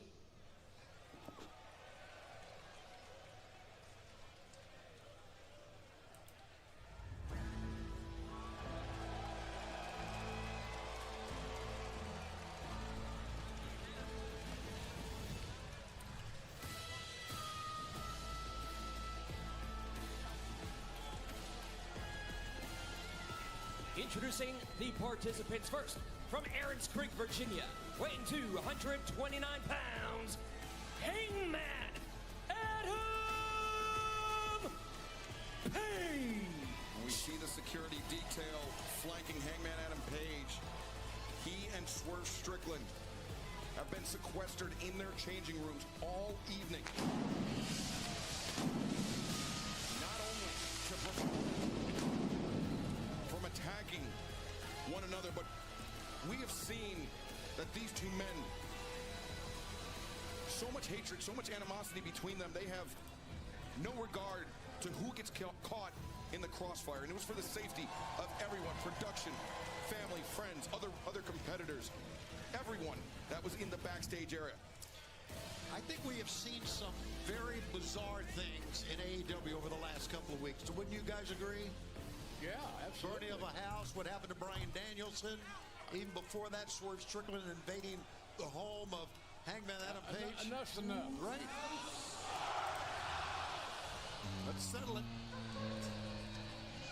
I've called a lot of lights out matches in my career, starting all the way back with a guy like Murdoch and Carl Cox. Killer Carl Cox. And his opponent, being accompanied by Prince Nana from Tacoma, Washington, weighing 230 pounds, Swerve Strickland. But this is one of the greatest rivalries I've ever experienced in my entire career. The angst, the animosity, the hatred that these two men have for each other is absolutely prevalent and obvious. And Taz, I don't know if it's because I'm so unsettled by what John Moxley just did, but I think for the first time in my career as a broadcaster, I'm tense. I'm nervous. I'm worried what these two men are going to do to each other. You know, we don't know. I mean, because of like what you guys are laying out, the intensity and how much hatred they have for each other, meaning Strickland and Hangman. So this thing's not sanctioned. Once that cage that's lowers, smart. Yeah, no, I know. That's smart. Business-wise, yeah, but still, once these guys are locked in, JR, you know the deal, man. It's going to get nuts. Look what Swerve has on his wrestling attire. He's got pictures on his side, on his back, of his home burning with Hangman in the foreground. Yeah, he sure does. That's wild. That is wild.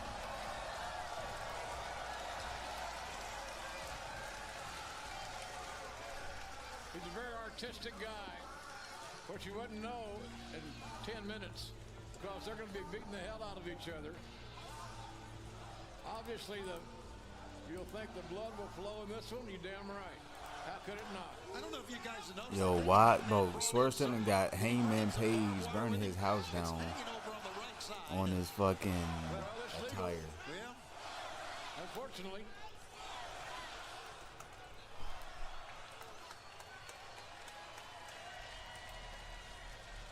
Oh, the cage. The cage just barely began to lower as now Swerve, the kick in the face of Hangman. And now the cage is lowering over Swerve and Hangman. And yeah, Swerve looked up. Swerve's got a game plan here, boys. Yeah, his game plan is to take as much as he can out of it. And remember, this is the first ever lights out steel cage match. Oh, look at Nana. Before the cage is lowered, he's throwing all these implements into the ring for Swerve to use. Yeah, that cage is still coming down. Come on, it's a great game plan. Yo, the cage is still coming down, bro. As these guys are fighting. They got lights and shit on the cage. He could decapitate him. Got chairs in there. Yo, nah, bro. What? A match like this, guys, can end in a heartbeat. It could end in like 10 seconds. You're right. That cage will low down on his head. Nana trying to get Swerve out of harm's way as this cage. Well, Nana did the right thing, guys. That was scary. The cage now lowering, and Paul Turner, the referee, the third man in the ring, calling for the bell. The third man inside the cage. He's just calling for a winner is all he's doing. Nothing else. No rules. Hangman with Swerve Strickland in his grip. Hangman, Adam Page. Oh, wait, Swerve up to his feet. Oh, what a shot. Oh, what a shot right between the eyes, right somewhere in the mouth area.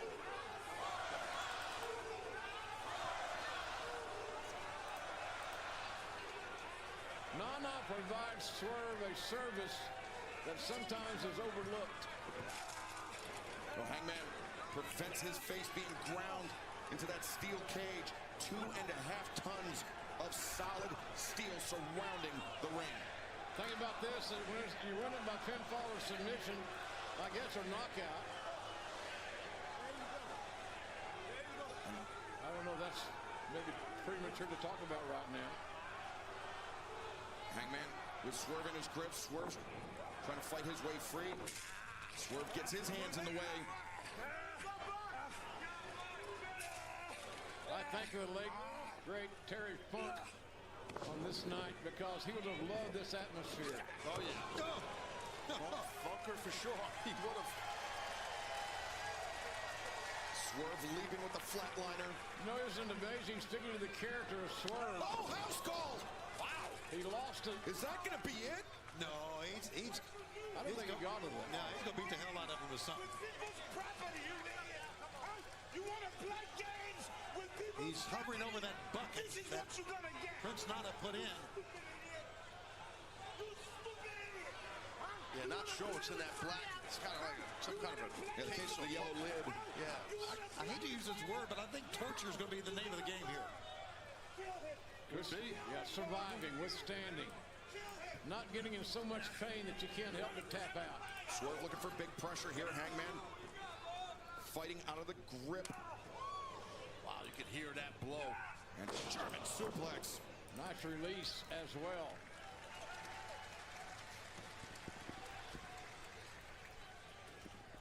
Now, maybe find out what's in that bucket. Yeah, I believe we are. Box or whatever you want to call it. Hangman. Fighting to find out what is inside. Oh, the staple gun. Remember this from the damn Texas staple Deathmatch. gun. Absolutely. That's hideous. Has there been any debuts or returns? CA Ugo Anubi. I'm trying to pronounce your name. I'm sorry if I butchered it. Have there been any debuts or returns? If I remember correctly. Hangman lost the grip on the stable gun. Oh! Not really. To the back. These men are putting their bodies through. I mean, you had John Moxley turn on Bryan Danielson. Other than that, not many too surprising debuts or returns. Ironically, a textbook backbreaker after a staple gun. The world is packs, man. I got a feeling this is just the beginning of. He's just pulling the staples out, not even flinching. Swerve and Hangman, bad hombres, folks. You're not going to find any two tougher guys than we're watching right now. Swerve with the. Oh, is that Swerve's family? It is. Inside. What Hangman did is just, you can't apologize for it. You can't be condoned. It's sickening, to quite be honest with you. I think I know what's going to happen here. At least what's going to be attempted. Yeah, there you go. Look at the family photo, stapling it to the chest of Hangman Page. I wouldn't be surprised if Hangman Page is a part of John Moxley's new group. I mean, that could be a real possibility. But I think that Hangman Page might be going after the AEW World Championship after this match. Me personally, I think he should win this match against Swerve Strickland. Right now he's 0-2. Oh my God, Swerve Strickland is stapling the. What is that picture? Is that another picture of his house burning down in Hangman's face? Jesus Christ, and then just ripping the paper right out of the face of Hangman Page. Just shows you how truly personal. Yeah, man, but not really too many debuts or returns, but great matches. Pat versus Will Ospreay was amazing. Yeah. Here's the deal. I get it, JR. This should not happen. They pretty much just kicked Bryan Danielson out of his own group. Too much. It's too damn much, fellas. That was the thing, though. Hangman, when he returned to AEW, when he came back to a world where Swerve Strickland was the world champion, where Swerve Strickland was being cheered around the world. And Hangman Adam Page, he couldn't accept that. This is not a man, Swerve Strickland, in Hangman's opinion, that you should cheer. Edge of the chair right across the skull of Hangman by Strickland. That was a shot. And Hangman Adam Page, he felt like he walked the righteous path. He did things the right way. Swerve did things the wrong way. But there's no coming back from what Hangman did this past Wednesday night. He burned down his house, and it was a nice house, Excalibur. The childhood home of Swerve Strickland is no more. Oh! Using the cage as a weapon. That house was a memory. Doesn't matter if it was a decked out, tricked out, whatever. It was a memory that cannot be replaced. It's where Swerve grew up, the home that he grew up in, and he bought it. Provided his mother and his grandmother's sanctuary. Yes. Yeah, and then Hangman burned it to the ground last Wednesday. It's nuts. And what we're seeing is two men who will do absolutely anything. We've seen it so far to hurt each other, and there's more to come because there's more in that bucket. And the level of violence we witnessed at Full Gear last year in the Texas Deathmatch, that I feel like will pale in comparison to the carnage that we're about to witness tonight.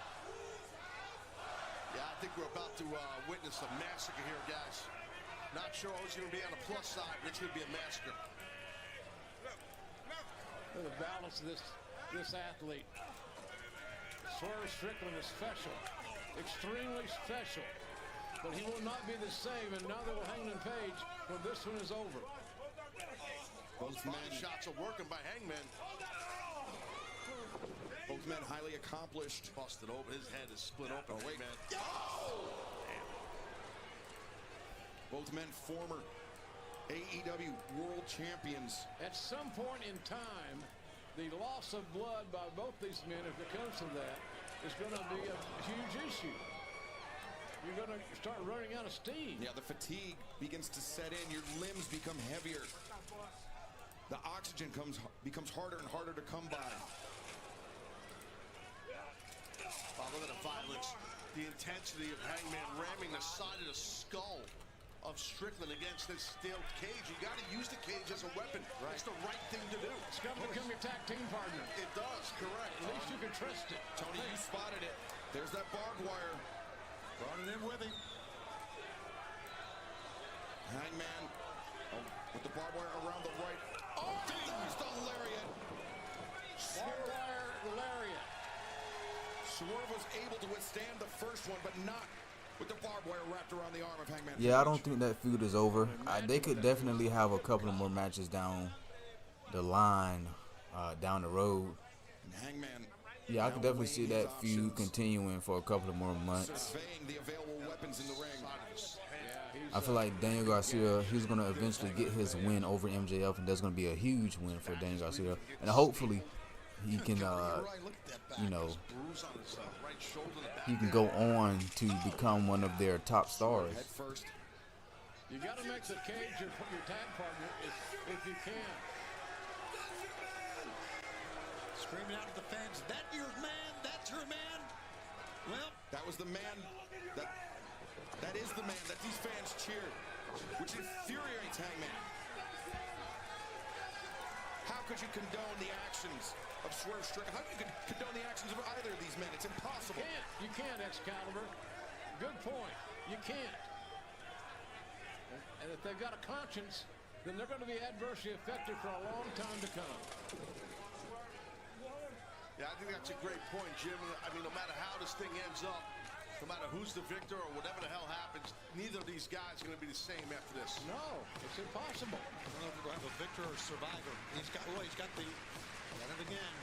Hangman Adam Page and Swerve Strickland are going to have to wake up, not just tomorrow, but every day thereafter, and remember what they did to another human being. Not sure what Hangman has in mind, but he took that barbed wire and laced it through the chain link fence.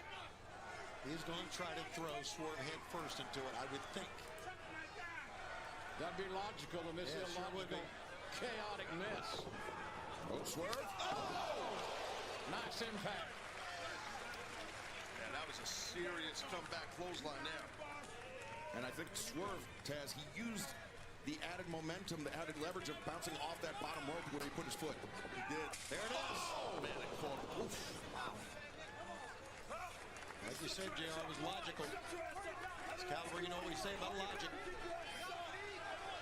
It's a term not used that much in pro wrestling in these environments. Well, I can promise you, you hit some barbed wire, you're going to get split open, you're going to get gaffed open badly. Not just your face or your head. Whatever touches that barbed wire is going to split you open. I grew up on a farm in Oklahoma. Barbed wire was a big part of our life. It just protected your animals from running amok. These guys are treating each other like animals. Yeah, sure thing. Oh, there he's, just as you mentioned it, Taz. He's going to lay it in here now. Well, he knows. Hangman knows there's an open wound there, Shivani, right? So you go for that open wound. Absolutely. That's exactly what you do. And JR, did you notice how Hangman was punching? He was leading with that bottom knuckle, trying to open up that wound wider and wider. Absolutely. That's a mark of an experienced street fighter. Oh, now dragging the face of Swerve Strickland across the chain link, across the barbed wire. Like shredding a head of lettuce or cabbage. Or somebody sitting at home, some idiots probably thinking, well, they learned to do that in wrestling school. No, I can tell you not. That don't happen in wrestling school. You don't learn it. You don't get taught it. Nothing. This. Today's barbed wire class, kids. Yeah, right. This is not something you can teach. This is just an example of the lengths, the levels of depravity that the human mind can be can go to when you feel your family has been jeopardized, when your childhood memories have been taken from you. I think a lot of the fans here are just kind of in shock right now from what they're seeing. I think they expected it, but I don't think after they saw it, they really knew what to expect. No, this is... Well, it's getting sickening. It's getting disgusting. Good grief. What the hell has this become? And oh! The high boot catching Swerve flush in the jaw. You can tell if this thing is as successful as many fans probably think, because it'll be a while before we have another lights-out match. I'm betting. Yeah, I mean, for the rivalries that we've seen earlier tonight, and now Hangman with the cage, blocking him from perhaps the buckshot lariat. Yes, that good call. That's exactly what it is. Well, improvise, kid, because you're in the fight of your life here. Yeah, what's a buckshot lariat when you've got barbed wire? That gave the opportunity, an opening for Strickland to capitalize. Yeah, Swerve recovering momentarily, and now, Hangman. It's a flapjack. That was a nice counter, quite honestly. It sounds funny in this environment.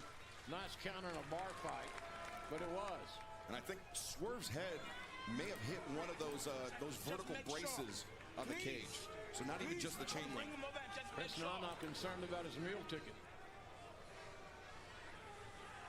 Well, look at the marks of casualty. The casualties of pro wrestling war in this environment. And Paul Turner doing the only thing he can do is see if these men want to continue. That's a steel on spines. You just keep a score at home. I can tell you you're gonna feel numbness in your legs and in your backside when you get hit in the back like that, lower back with a chair. It's happened to me multiple times, and you lose your legs for a second. It's rough. The nerves just shut down. Fans don't like it that Turner's trying to apply some sense of sanity in these rules. Well, there's no rules. I get it. Oh, Swerve, the house call. The referee just wanted some human decency, and there was an opening there. But there is none to be found as the buckshot off the referee's back. Hangman attempted to duck it, but Swerve still connected. That's his go-to, is talking about the Hangman, yes. Hangman. But Swerve turning the tables on Hangman there. Yeah. Smart. Has there ever been a more resourceful pro wrestler than Swerve Strickland? I mean, he's a survivor, Tony. He really is, Jim. And look at him. Look at his eyes. He is not done yet. Good God. Not done yet. It's getting nasty now. We're getting into deep water here with these two cats. Oh, no. That noise should tell you all you need to know. It's the top lip of the chair. The impact. That's the top lip of the chair, the hardest part of the chair. Good God. Look at the eyes. Oh, sickening. It's so disturbing to see that steel, that chair, impact the spine that way. He can break a man's back easily with that chair, the way he was swinging it. Now the chair is wedged. Swerve perhaps looking to lawn dart Hangman Adam Page into that wedge chair. That's exactly what he did. Oh, and did you see how Hangman's head hit the ropes on the way down? It's cover, two, and Hangman. Near fall. Our first of the match. Yeah, it is. It's kind of rare to see, but now they're starting to think about closing this deal, signing their name, getting the hell out of here. Swerve not only lawn darted him, swerved through his whole body at the chair as well. Going back to that box is Strickland. He's crawling towards that box. K-step, whatever the hell it is. It's kind of like a horror movie, isn't it? Going for the box, see what he comes out with. Seems that way, Tony. Oh, the cinder block. Oh my God, he's got a cinder block. Swerve's old standby. I got hit in the face with a cinder block one time. It's no fun, I promise you. I got hit in the nuts with one. True story. What the fuck, bro? Thanks for informing us, Taz. We've seen this side of Swerve before. Oh my God. He has never been this unhinged, though, guys. Strickland, man. Never. He doesn't want to give Hangman Page a second chance. Oh my God. He's going to try to tombstone him on it. Oh, no, but Hangman, wait a second. Hangman. He's going to want to go Deadeye here, Excalibur. Swerve. Desperation setting in. Someone's going to get their skull cracked. Oh, no, wait. Danger zone here. Oh, my God. Oh my, no. Ooh, center block right in the back. The lower back. Hangman's got to be in agony. Holy fuck. Agony. And I accidentally lit my damn mic, but wow. Oh my God. Who won the Continental title match? Okada retained his title, and Willow Nightingale lost against Chris Statlander. It was a great match, though. Yo, that's a real cinder block, bro. Chris Nana very happy with what's going on. His team back in control. Why would they do that? Now they're playing with it. That is a real cinder block.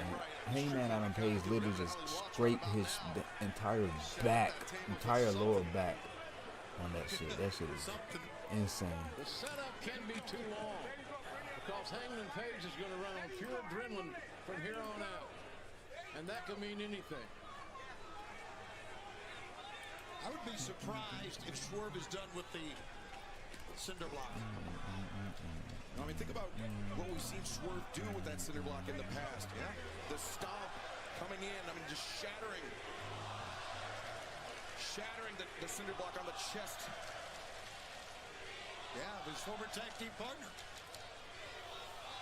Heath Lee. A Swerve now with Hangman draped over the table. Very vulnerable position for Swerve to find himself in. Not what he had in mind, obviously. Yeah, but you wonder physically how much punishment can Hangman Adam Page deal out right now. The body shot by Hangman Adam Page, stopping the assault by Swerve Strickland, and now Hangman. Oh! Swerve 17-1 in his last 18 matches. He has been the man of the house. And now Hangman. Oh, God, this is super dangerous here. The lacerations, the abrasions all over the back. The bruising on Hangman Adam Page. He's fighting for his life, is Strickland right now. These guys deserve a medal. Yeah. They really do. I'm amazed Hangman can even stand after what happened with a cinder block, much less climb.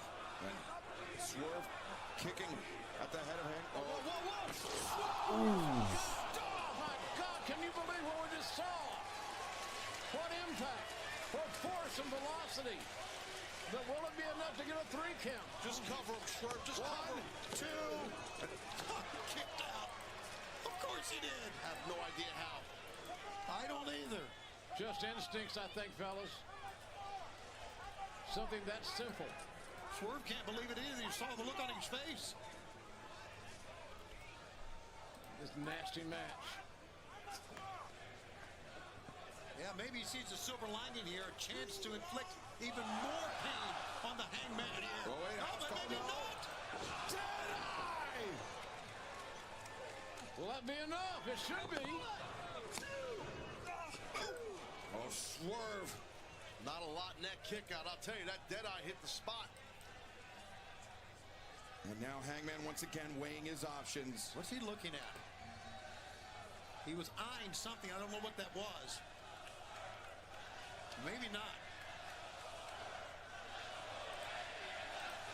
Take a look. That Swerve stomp. The fans have picked their favorite. You hear them chanting it. These men have earned a lot of respect for this capacity crowd here tonight in Chicago. Hangman, and there's a bag in the corner. Has he pulled something out of that bag? That's a splinter. That's a splinter. That's burnt wood from the house of Swerve Strickland. Oh, come on. Burnt wood from the house. How sick is that? How sick is that? Oh, my God. That's a nasty weapon. That's a weapon with purpose. Yo, nah, what? Swerve in deep trouble trying to hold off. The Continental title and the FTW title are the most pointless titles in AEW. FTW title would be a good title if you would use it in a hardcore sense and put the title on someone besides Hook. I mean, yeah, I agree with that. I mean, I don't have a problem with the FTW Championship. I actually really do like that idea. Have it as like a hardcore title if they want to do that. But like, yeah.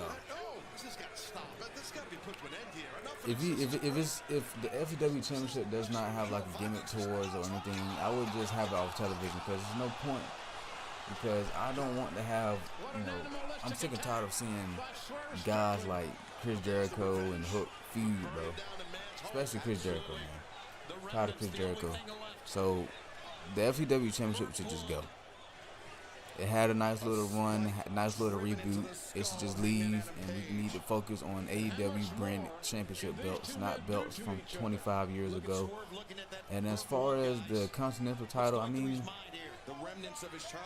Okada's a champion right now, so I mean, I'm okay with that. Okada's the champ, and I really do want to see Okada versus Omega for the Continental Championship. They could do that match, when Omega gets healthy. Oh my God, a low blow by Hangman Page. But they could also do that match. So I mean, the Continental title I actually like.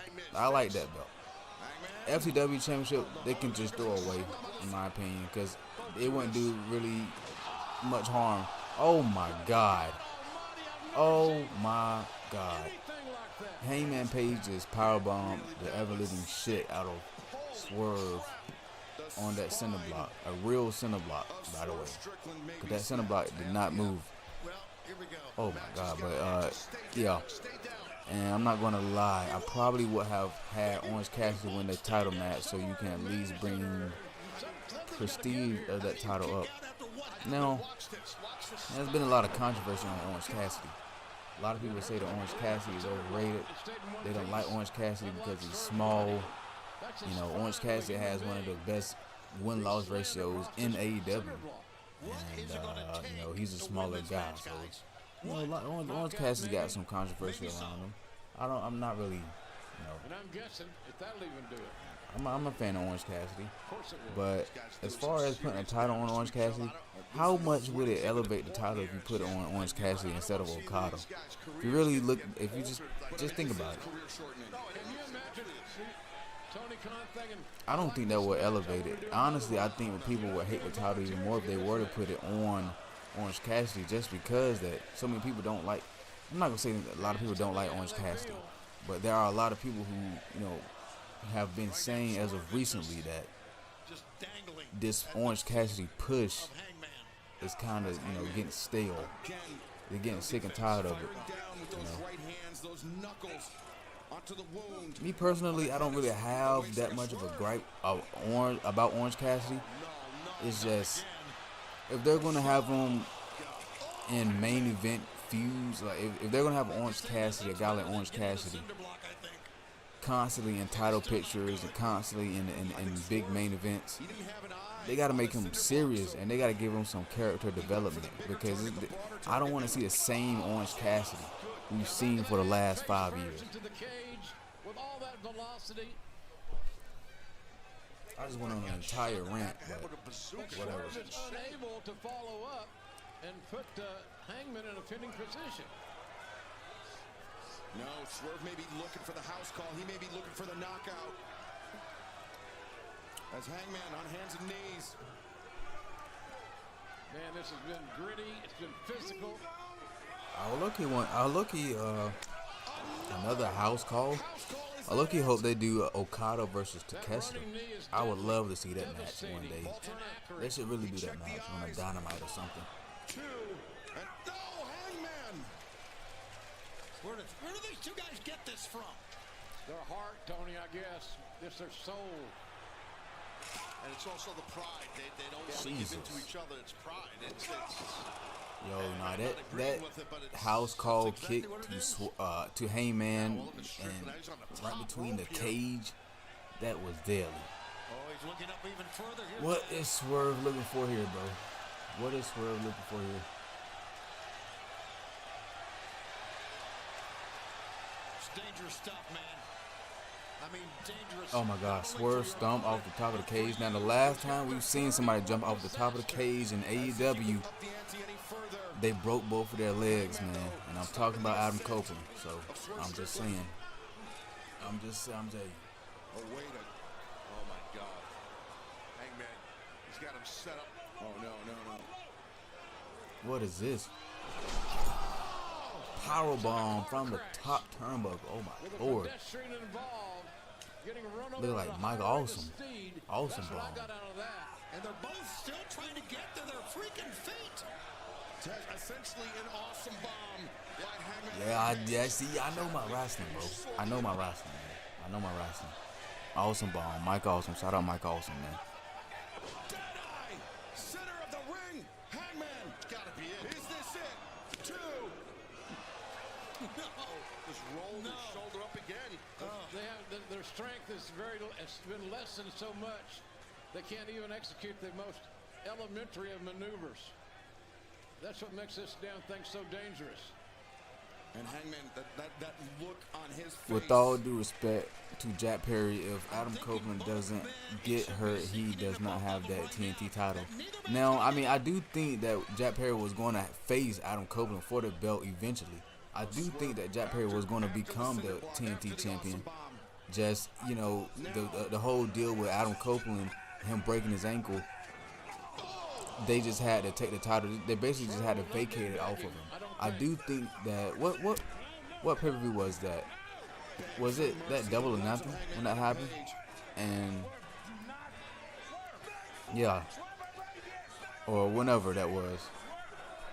I do think they were going to do Adam Copeland versus Jack Perry at either a pay-per-view or like a Dynamite or something. I do think that was going to happen if Adam Copeland didn't get injured, but he got hurt, so they just had Jack Perry win in the ladder match.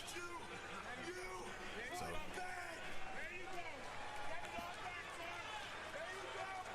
Swerve is laughing.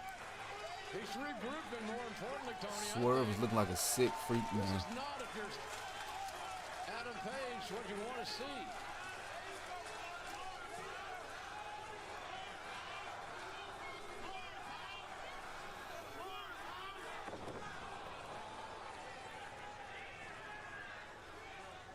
Swerve drops at the feet of Hangman Adam Page. What is left for Hangman Adam Page to do? What an unforgettable night. I told you. Bang! Now I'm going to embarrass you. I'm going to punish you.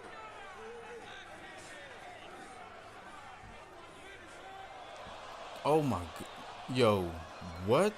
Did Hangman just take the grills out? Yo, Heyman just pulled the grills out of Swerve's mouth.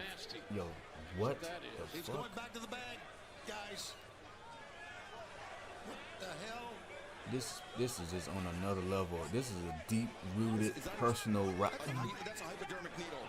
Yo, is that a syringe? This is insane. Yo, nah. No. Come on.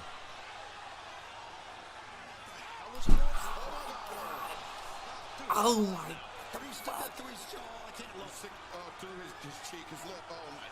Oh my God. What the? Ugh. Yo, no way. Bro, I've never seen that. I've never seen that. Never seen that. Yo, what? What did he just inject in Swerve, bro?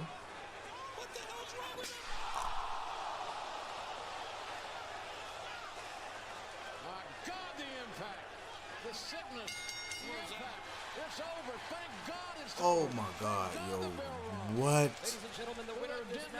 What a finish.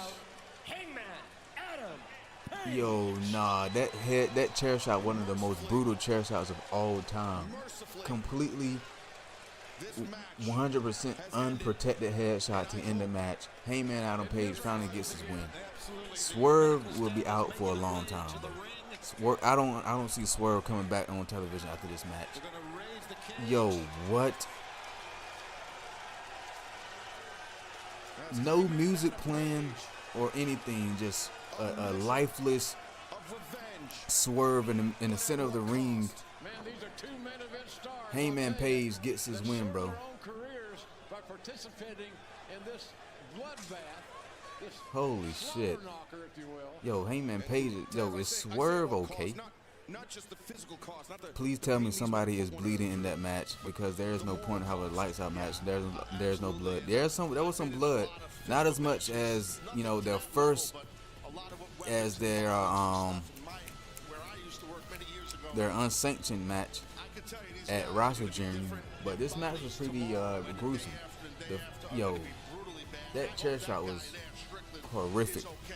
That was a brutal chair shot to the skull, which made me sick, to be frank. Trick shot. What are we talking about? Was gimmick? What trick shot? What are you talking about? Yo, what? Yo, Swerve is out. Swerve is done for right now. Swerve is done for. Well, Hangman finally gets his win, man. Finally, after, you know, a year of hatred between these two men, Hangman gets a win.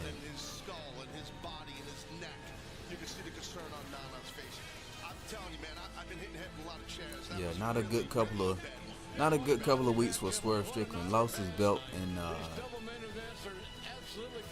got utterly destroyed in this main event.